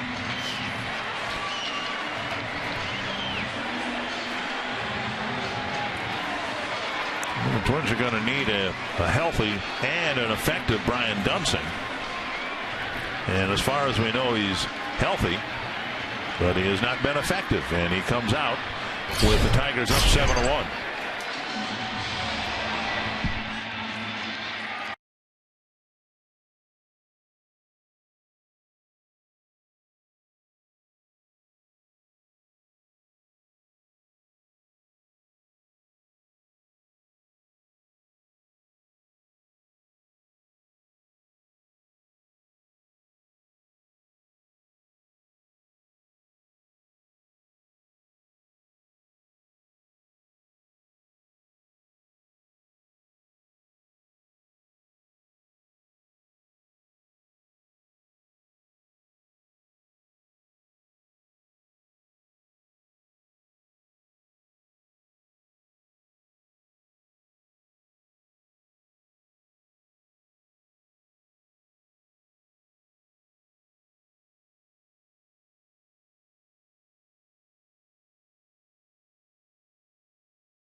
The Toyota Time Sales Event ends June 1st. Hurry in today.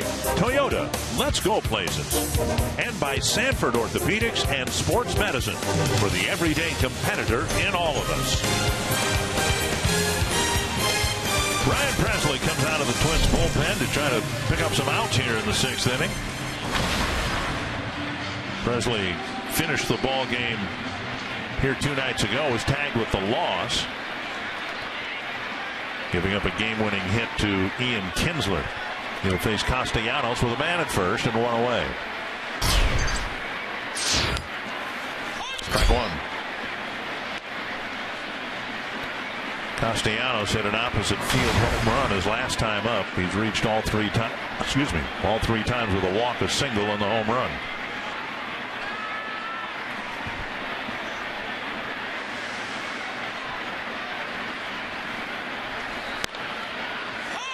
Delay call, strike 2.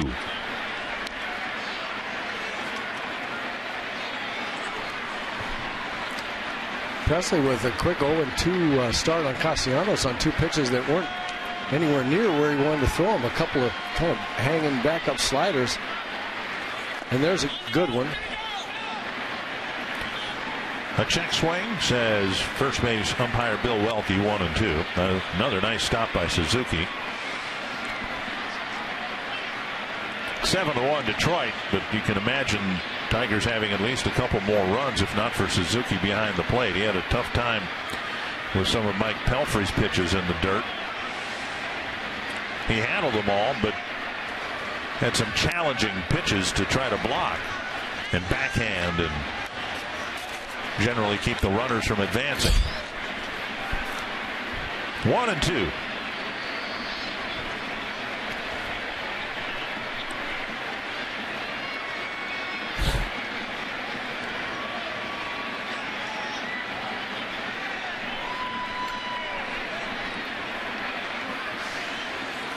Breaking ball, missed the inside corner. Presley reacted like he thought he hit the corner. See the target down and away, and Suzuki has to move the glove all the way across the plate. That will generally talk an umpire out and call it a strike and look like the ball was just inside. And now a full count.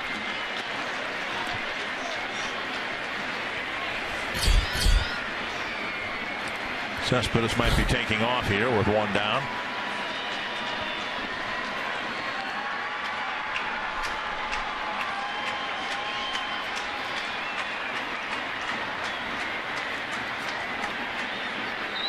Cespedes goes, and the pitch lifted foul down the right field line.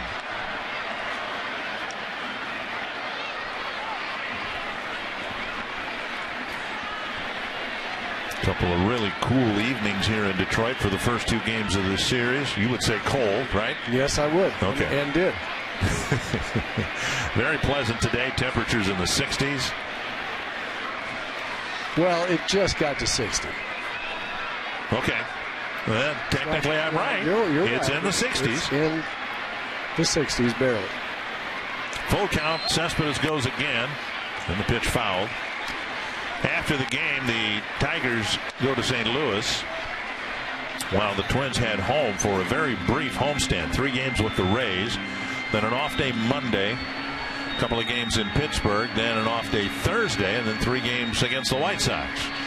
White Sox doing much better as of late. They won 3 straight series.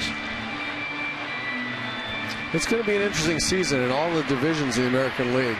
There's going to be a lot of movement by a lot of teams. There's nobody that's I don't think is way better than anybody else in any division, and there will be teams that go on runs. The Twins have had one 18-9 here. The White Sox were not good, and now all of a sudden, as you say, they've won some series, three series in a row. They'll get on a run when some of their guys start hitting at the same time. 3-2. Cespedes goes, a check swing foul. So I think we're going to look forward to that the entire year in the American League. In every division, the Orioles are going to make a run out of close to last place. Are they still in last place? I think they are close to it. But they'll make a run. The Angels will. Angels at 500. The Orioles are in last place, tied for last place in the East with Boston. So we're going to see that. We're going to see Cleveland and Chicago, I think, in this Central Division go on a run and get back into the thick of things. And Presley ends up walking Castellanos. Twin starter Mike Pelfrey had a tough time. Now the relievers are struggling. First and second, one out. Join us May 30th on a DQ sensational Saturday as the Twins take on the Toronto Blue Jays. All fans will receive a Twins travel pillow courtesy of My Pillow. Go to twinsbaseball.com/tickets and get your tickets today. Here's Rajay Davis. Paul Molitor was talking about his view of the AL Central at this point of the season, and we're not even at the quarter mark of the season yet, but he says it's his impression that it's going to be a very balanced division.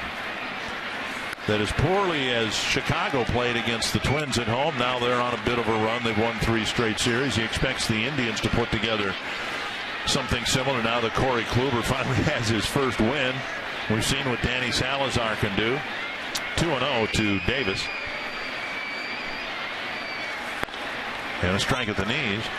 But as it pertains to the Twins and their fans, manager said he has seen a lot of the American League Central, obviously, and he's convinced the Twins can play with any of the 4 teams, even Detroit. The record, overall record, doesn't suggest that, but then we all know what happened here in the first series when the Twins played so terribly.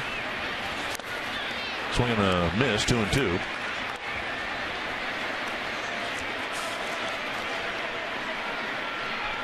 Well, I think the Twins are going to be, they've shown that, again, other than those first 3 games here in Detroit to start the season, they've been competitive with everybody and better than just competitive here in this most recent streak. They 2 really good games to start this series against the Tigers. Unfortunately, they lost that first one in a close ball game when they could have executed a little better.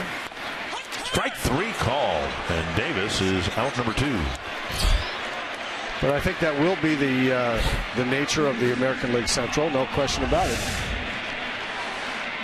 Zips a fastball on the outside corner, looked like it was low. Rajay Davis took it for low. Here's Holiday. Nice frame by Kurt Suzuki. He pulled that glove right up into the strike zone very nicely.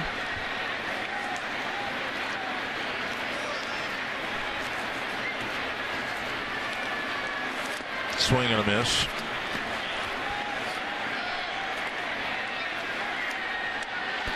Unless the Twins turn this game around, it will be just their 3rd series loss in a month. They lost a series to the Tigers 2-1. They lost a series in Kansas City 2-1. Swing and a miss 0-2. And if they lose here today, they will have lost this series 2-1. You know, that one to which you refer at home against the Tigers that got away from them late in the game, that one really, really hurt. That's a game that got away that you really figured to win, and they would have won another series at home. They're playing very, very well at home, and I think that'll be the key for them this year. If they can win series consistently in their home ballpark, it'll be good for their record. It'll be good for their confidence. It'll be good for all of us fans. I think that's kind of the key to their season this year, playing at home. Foul back, still 1-2. But back to the American League Central, and actually the whole American League. It's been interesting to me that kind of a characteristic of this season is the number of guys up and down lineups throughout the American League that aren't hitting much. When you look through box scores, right from the very beginning of the season, guys on every club, 3 or 4 guys, just not really doing much. The American League batting average is .250. And you're right, you go through the box scores, and there's some really good hitters who really aren't doing much. They're not doing anything. And you say Chicago's, starting to come on. Well, Alexei Ramirez hadn't done anything. He's starting to hit a little bit, but he hadn't done anything. And Adam Eaton on that club hadn't done anything. And there's 2 or 3 or 4 guys on every club you look at and said those guys they're counting on them and they're not hitting anything. Drilled to the corner in left. A fair ball and a ground rule double. Holiday with his second consecutive hit. And another run will score. 3 runs in the inning so far. All 3 runs charged to Brian Dunsing. Fastball down in the middle. Holiday really extends well on this one. Good swing, good solid swing. Just racks it down the line.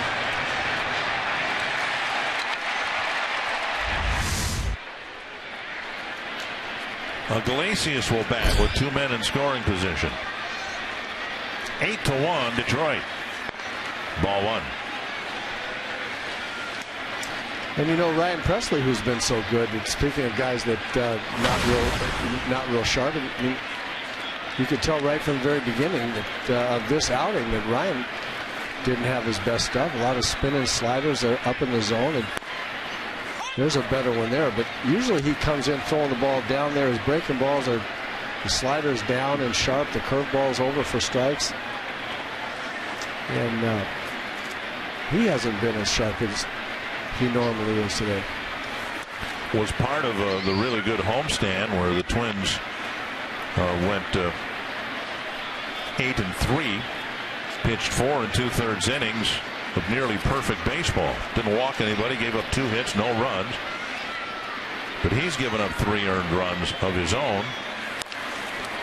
Up the middle, Dozier backhand, fires on the run, and a stretch at first by Vargas ends the inning. 3 more for the Tigers. They leave 2 in scoring position, and it's 8-1.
I agree, the word to use so far is yucky. It's been yucky. Anibal Sanchez has not been yucky. He's using a variety of fastballs on the corner, little cutters, and split fingers to stymie the Twins. In the first inning, Miguel Cabrera drove in the first run, and the Tigers really haven't stopped swinging the bats pretty well. Rajai Davis with a double down the line also in the first inning, and then Miguel Cabrera doing what he can do, going way back to left field in the 6th inning. It's been that kind of ball game. 8-1 Tigers after 6. It's just been kind of yucky, this. An inside strike to Trevor Plouffe. It'll be the middle of the Twins lineup. Plouffe, Escobar, and Vargas facing Sanchez in the 7th. Cardinals beat the Indians 2-1 today. Here's a ball driven to right center field. And gathered in by Davis, 1 away.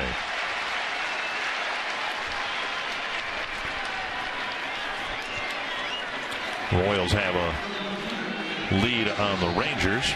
Royals came in here to Detroit and took 2 out of 3 and took over first place in the division.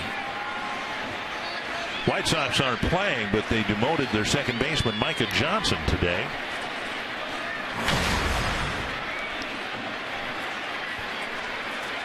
Here's Escobar. He's driven in the only run for the Twins with a single to right. Strike on the outside corner.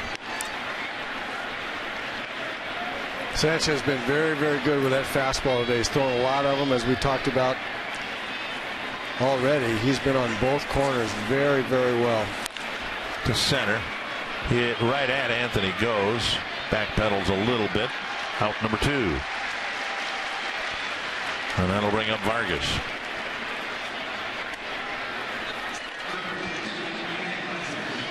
Been a tough day at the plate for Vargas. Called out on strikes in the second, and then with the Twins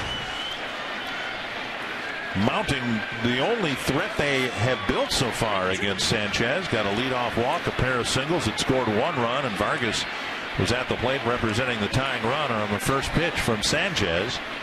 He grounded into an inning-ending double play, and there's Sanchez again, who's been living on the corners all afternoon long. Strike 1.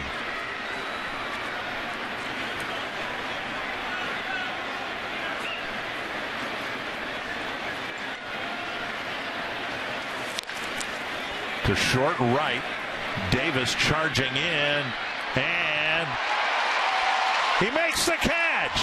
A tumbling, sliding catch in right field for the 3rd out. Now the Tigers aren't leaving the field because Davis has apparently told everyone, I didn't catch that ball.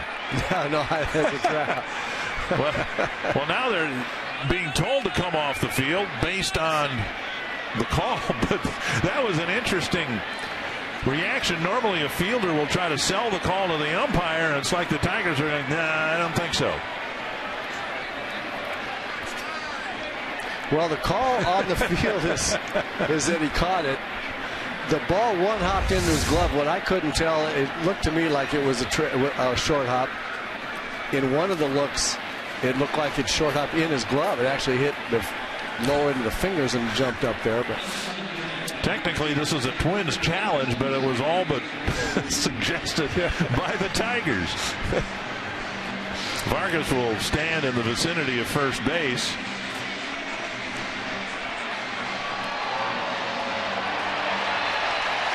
Either that or the entire team en masse forgot how many outs there were.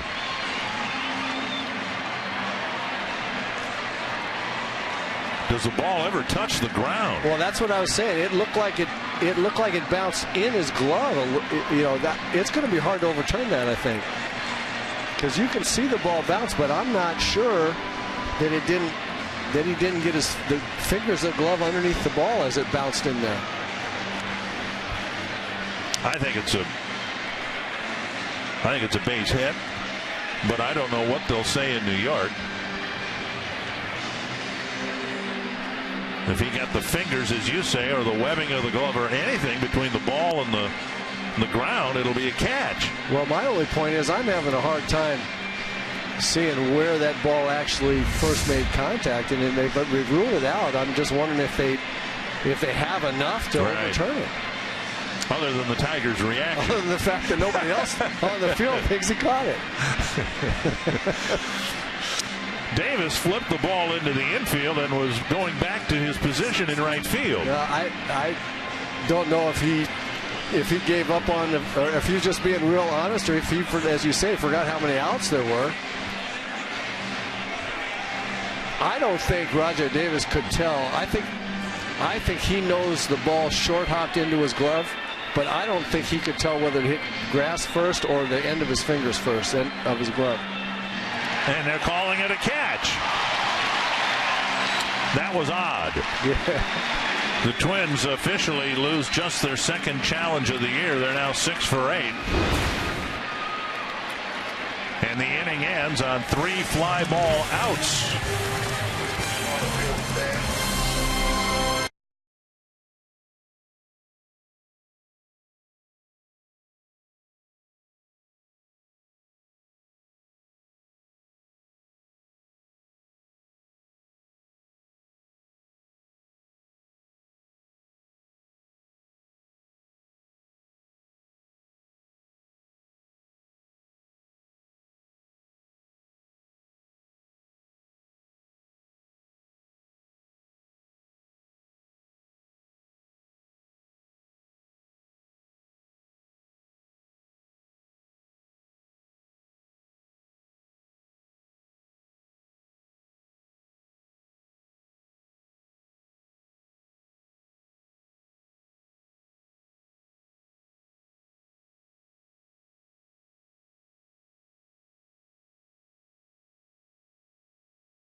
presented by authority of the Minnesota Twins and may not be reproduced or retransmitted in any form.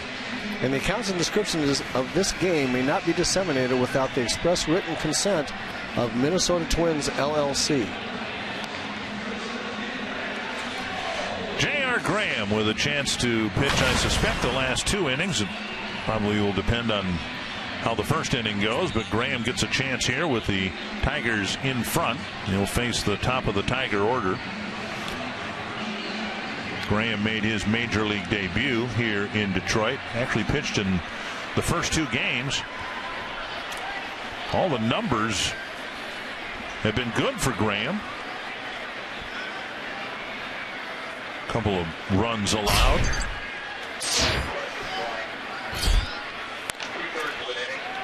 And the first pitch outside. As I mentioned in Cleveland, I think J.R. Graham has a lot of upside as a relief pitcher in the American League for the Twins. Good stuff, throws hard, he's got his sharp breaking ball. Fouled away. It's just, again, it's just a matter of command. Can he come in tough situations when he really has to get outs and go right at that strike zone? We've seen a tendency for him to get wild and not have command when he's in the strike zone. We've seen him almost unhittable.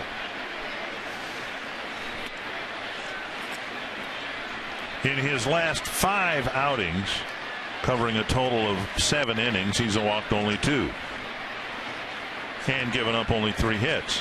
So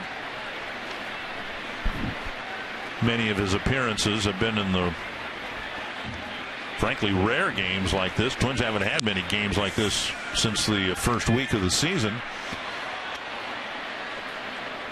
But now in an 8-1 ball game, he gets a chance to go to work and take a step toward convincing everybody he can handle more highly leveraged situations. Exactly right. It's actually been a pretty good situation for him to pitch the last 7, 8, 9 innings that he's had in relatively stress-free, if there's any such a thing in the big leagues, but relatively stress-free situations. And I think what the Twins are probably looking for is for him to come in with throwing 9 out of 10 strikes with all of his pitches, just strike after strike. Once he starts doing that, I think he'll get a chance to move up into other.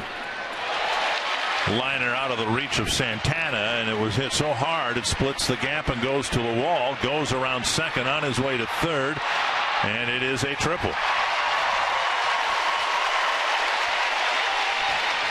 Goes with the ability to hit the ball hard to the opposite field, and that one was hit very hard, and it goes for an opening triple. Yeah, he lets the ball get back over the plate just as a matter of course. That's his style of hitting, and then hits the ball inside out to the other way. And then he's got terrific speed. Saw that ball get over leaping Santana and then turned on the Jets. He's just kind of gliding out of the box, and then once he saw he'd hit a gapper, he turned it on. Pitches up to Kinsler with the infield in.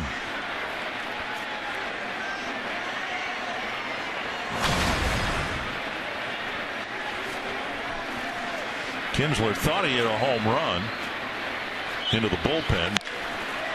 Here's one hit to almost the same spot. Trots home, and now Kinsler wants a triple. And the Tigers do to the Twins what the Twins did to the Tigers last night. Back-to-back triples. On back-to-back pitches.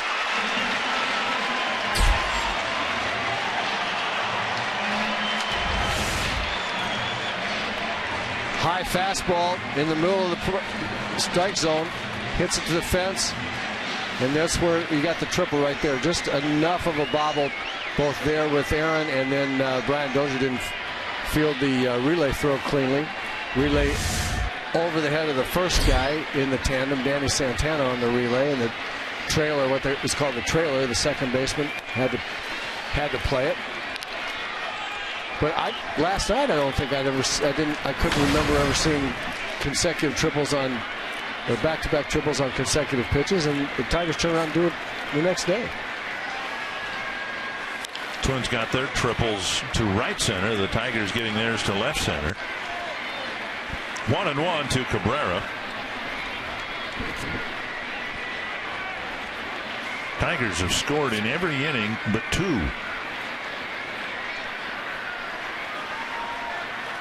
They have out hit the Twins 16-4.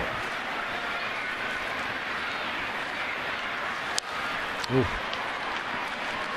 And Graham got away with a pitch there. Yes, he did.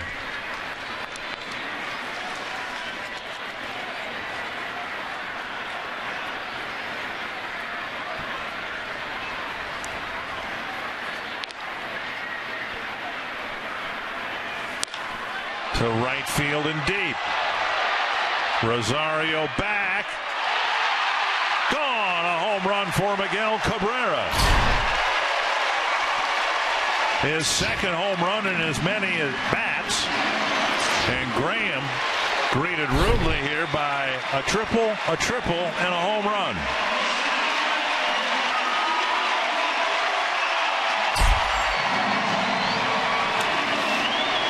And Paul Molitor is going to come to the mound here. Mentioned Graham was in position to pitch the last 2 innings here, depending on how the first inning went.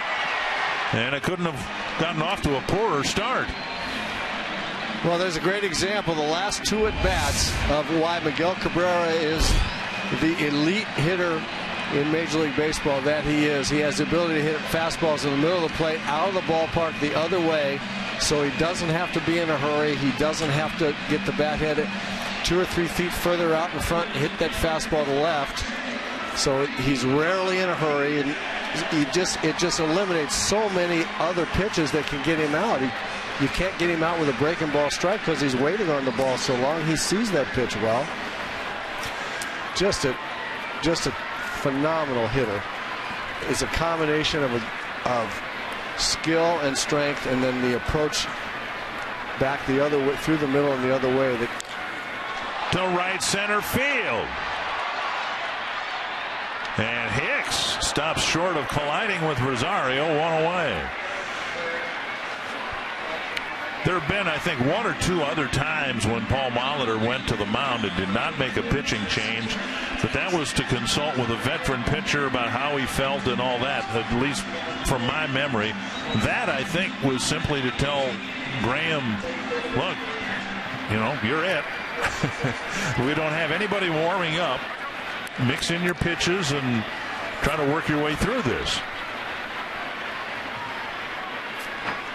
1 down. And Cespedes goes after the first pitch.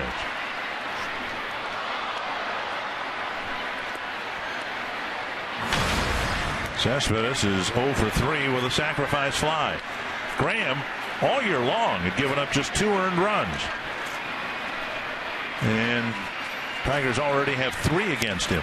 And Cespedes tried to make it 4. Well, we just have not seen anybody on the Twins staff, from the starter through the guys that have come out of the bullpen, have any kind of sharpness to their repertoire of pitches that they normally have. J.R. Graham, normally 95-mile-an-hour fastball with movement, a sharp biting slider. And he's hasn't had the movement on his fastball. The ball's been up. The slider's been kind of hanging in the middle of the plate. And it really has been kind of a story of the game for the Twins pitchers today. Just not sharp. Yucky.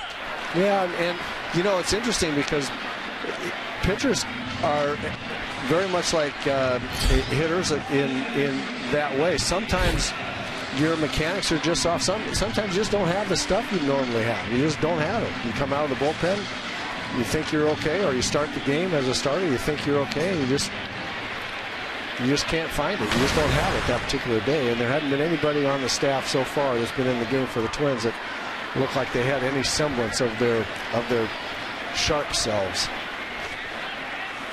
Last 2 innings, Twins pitchers have given up 6 hits, and they've all been for extra bases. 2 doubles, 2 triples, 2 home runs.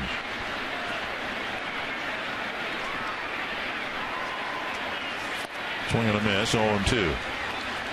Better breaking ball there. A little bit more characteristic of J.R. Graham's breaking ball.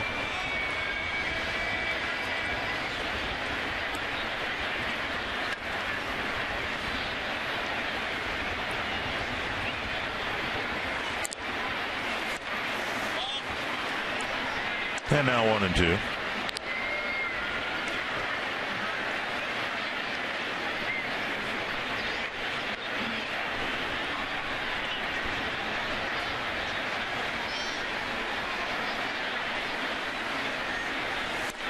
And Graham stalks off the mound. Whatever Paul Molitor told him it worked. He retires the next 3 batters.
Having some fun here today, and Anibal Sanchez still out there.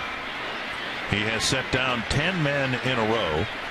He'll face Eddie Rosario, whom he struck out twice. And there's strike 1.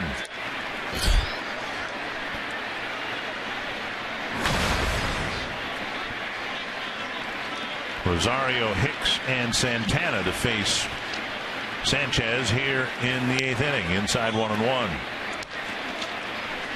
Tigers have some relief pitchers who could use some work to try to figure some things out. But it's already been a good day to be Jabba Chamberlain. There was a scoring change in the White Sox series a week or so ago, and Chamberlain, as a result of a scoring change from a hit to an error, saw 4.5 runs taken off his ERA today.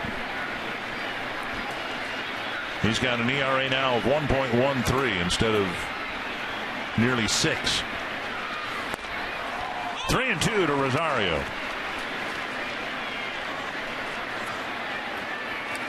It would have taken a lot longer than one day to make that 4.5 run jump down the scale. Sanchez approaching 100 pitches. Don't see any activity in the Tiger bullpen at all. On the ground, wide of the bag.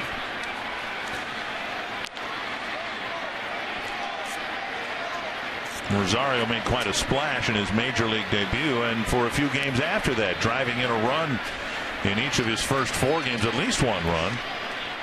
5 runs batted in on 5 different plate appearances, but now in the last few games it's been a struggle for Rosario simply to make contact. And he strikes out again for the third time today. MLB.TV Premium, the #1 live streaming sports service, is celebrating 13 years. Watch every out-of-market game live or on demand in true HD on over 400 mobile and connected devices. Real-time highlights, live look-ins, pitch tracking widget, and more. Every night on every device. Blackout and other restrictions apply. Visit MLB.TV for details. Hicks takes a strike on the outside corner. We really haven't seen Sanchez struggle much over the years, but he just looks razor sharp with his control here today. He got it along about the third inning, the first two innings, maybe the fourth. The first couple innings, he was getting outs, but he didn't look like his command was going to be what it turned out to be. He is razor sharp now. You see there, the third, fourth inning, 18 and 21 pitches, and then all of a sudden, he found the corners of the plate with his fastball. I was going to say, every left-handed batter who comes up, the first pitch is a called strike down and away. On the outside corner, yep. 1-2 to Hicks. He's struck out and bounced to second. The left center field, and he'll pick up a base hit. Goes, cuts it off. Hicks will hold up with a single. So Hicks has at least one hit in his 3 games after the recall. A 1-out single here in the 8th. Good to see him hit that changeup like that with 2 strikes. We saw his struggles the previous 2 years, getting to 2 strikes and not being able to handle softer stuff. And he's looking more competitive with 2 strikes and against breaking balls and changeups, especially the changeup. I think he thinks he can hit a fastball. It's going to be a question of, for him staying up here being a good hitter, it's going to be a question of whether he can hit breaking balls and change-ups, especially as they work on him with 2 strikes. Another fastball down and away to a left-handed batter, strike 1.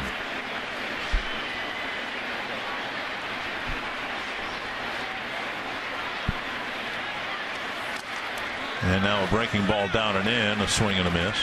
And I would tell you, when a hitter walks up and gets in the box and no balls and no strikes, you don't want to swing at a fastball on the outside corner. You know, now the first ball pitch, you want to give you want to start the at bat looking for your pitch you can drive until you get deeper into the count. But when a guy's able to throw in the outside corner every time to get strike 1, it's demoralizing. That's to the left field corner, twisting foul. Oh, that's why Burt, when he's talking about the most important pitch, he said when he was having his bullpen sessions before the game, the one thing he wanted to have command of was that fastball to do just that, put it in that spot. And boy, if you can do that as Sanchez has here, at least from the early middle innings on, it's a pretty good way to cut through a lineup. Santana strikes out, 2 down. Doug Bernier is going to hit for Brian Dozier.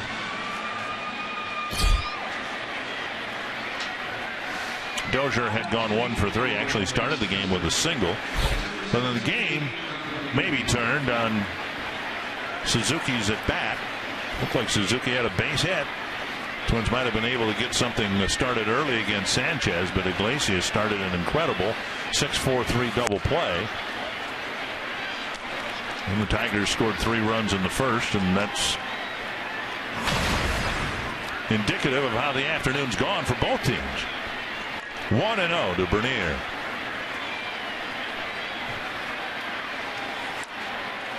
One and one.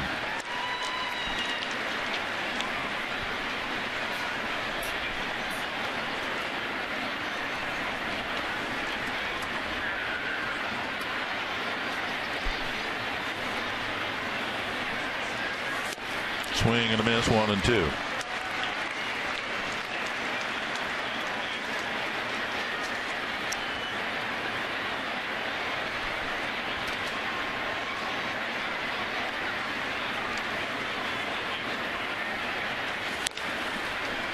Fly ball right field. Davis retreats a step or 2. And Aaron Hicks single. That's the Twins highlight of the top of the 8th.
had a lot of fun at the plate. Pitchers have been very good. Sanchez probably done for the afternoon. J.R. Graham hoping to finish things up here on a high note in the 8th inning. Rajay Davis takes outside ball 1. Fouled back.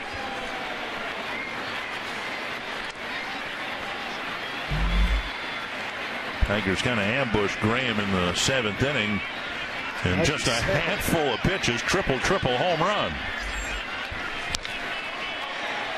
And now Davis drives a liner to the right center field gap. He's got a single. Or a Carsoup.com trivia question. It's got to be Jim Cott, doesn't it? Don't you think? Burt Blyleven, maybe? Brad Radke. I was kind of thinking it might be someone in more of the modern era, but good call. Not even close. He was second, but I thought about Santana with all the games against the Tigers. What a save by Suzuki. My goodness, it's a 10-run ball game, but he's still acting like a hockey goalie back there. Man alive. Consummate professional dude, that guy right there. And significant, I think, too, that he's still in there. This has been kind of a blowout game. Chris Herman hasn't caught much, but don't know if this happened. But I can imagine Suzuki saying, hey, it's my 1,000th game in the big leagues. It's going to be a complete game. 2-0.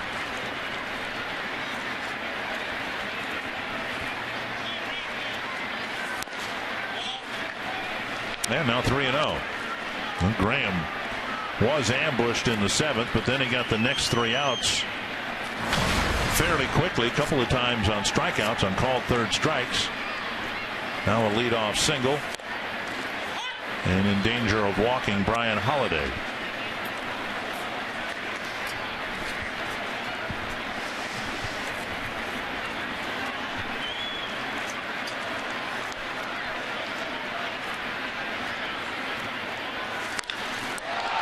That's hit a ton.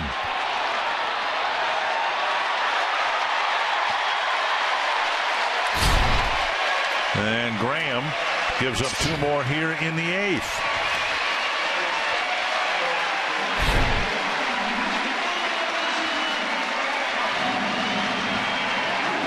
In his first game for the Tigers this year, he has 3 straight hits, a single, a double, and a home run.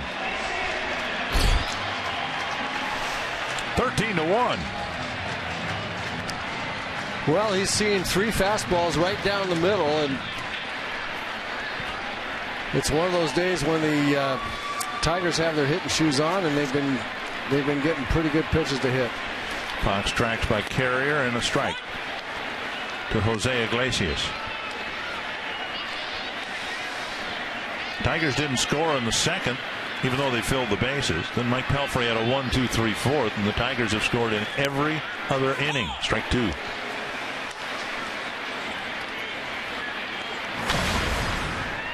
Five earned runs will be logged against Graham, who'd given up just 2 runs all year long. He needs to have one of those Jabba Chamberlain type of rulings down the road. Unfortunately, I can't find a play that we might be under review. Unless there's somebody that bobbled one out there and 8 rows back to the bleachers and left. Check swing, strike 3. Bill Welke says 1 away.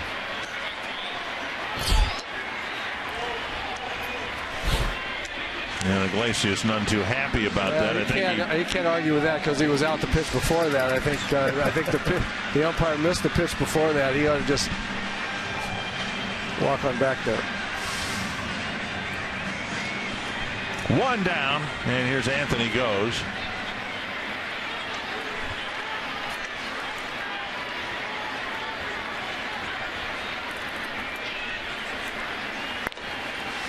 Tigers just about hitting 500 against the Twins here today. 19 hits, 13 runs.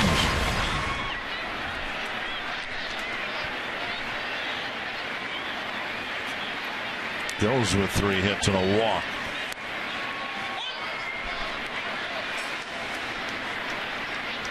One and one.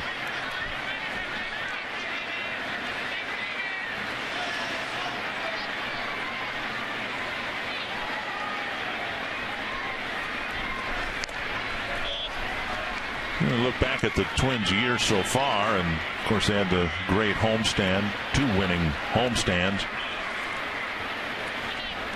They made one couple of series on the road in a row.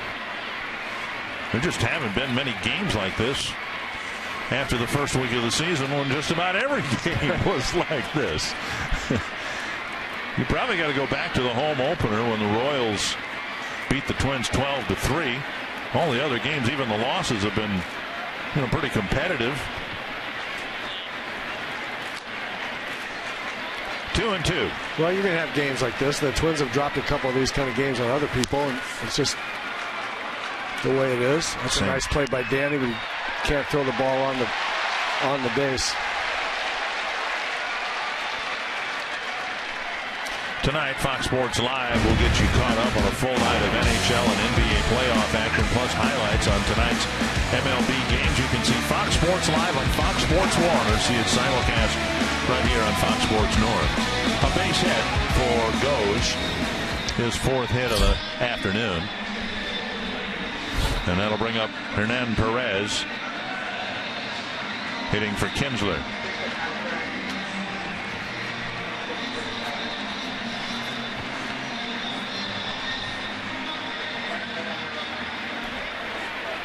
Romine is in the on-deck circle. He's going to hit for Cabrera, barring a double play grounder.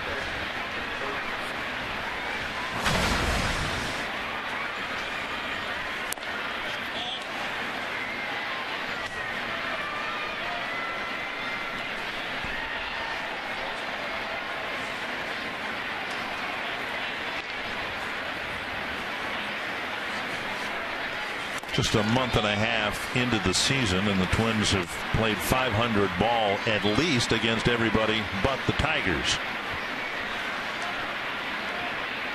Twins about to fall 2-7 to the Tigers.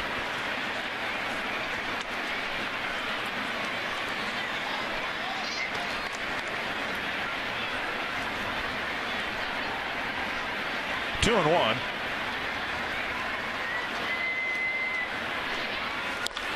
Sharply hit, picked up by Bernier, and there's an inning-ending double play. Just what Graham needed. 2 more for the Tigers that they probably aren't going to need.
Tigers leading 13-1.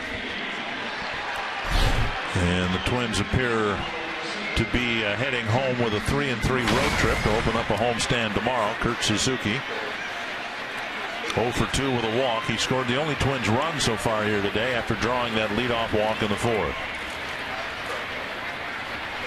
Now Albuquerque going to finish it up here for the Tigers.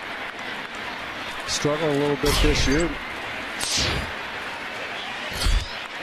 Generally speaking, has been 95, 96 mile an hour fastball in the strike zone, a hard breaking slider, and he's himself has struggled with command this year. Over for a strike.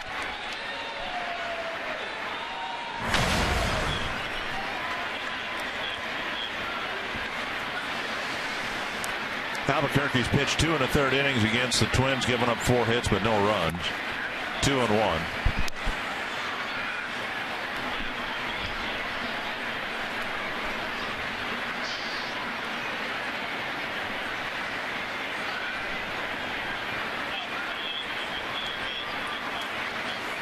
Foul back.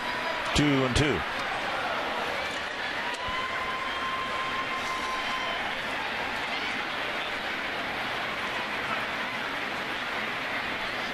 Suzuki going for a little bit of a stroll after that foul ball.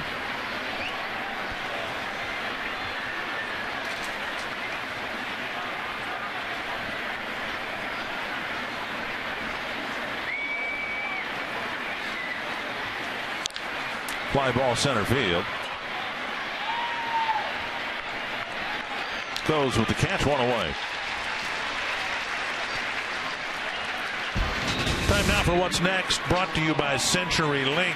Tampa Bay Rays, another surprising team this year. A lot of people didn't expect much from them this year, but they're just 2 games behind the Yankees, above the 500 mark, and it looks as if the 2 teams will. Well, the Rays are playing tonight at home against the Yankees. Right now, in 2 outs, the Twins and Rays will have the same record, 19-16. Here's Mauer. 1 strike.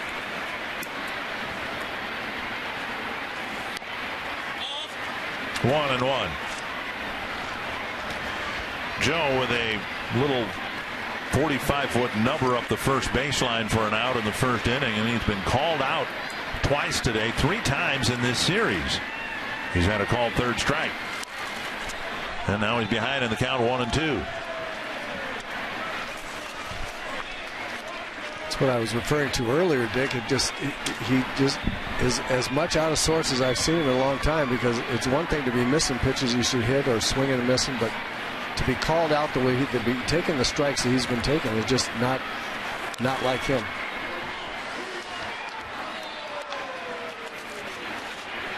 One and 2.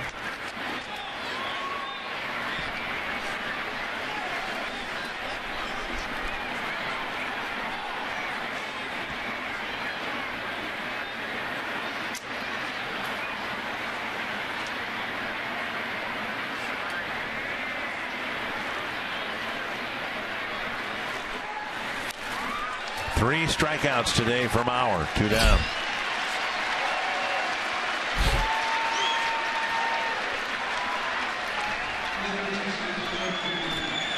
And that'll bring up Trevor Plouffe.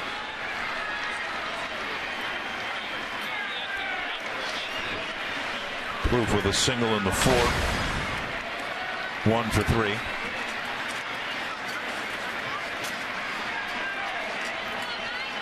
Six hits for the Twins, and they've all been singles.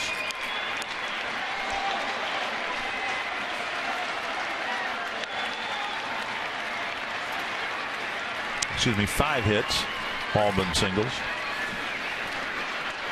1 strike.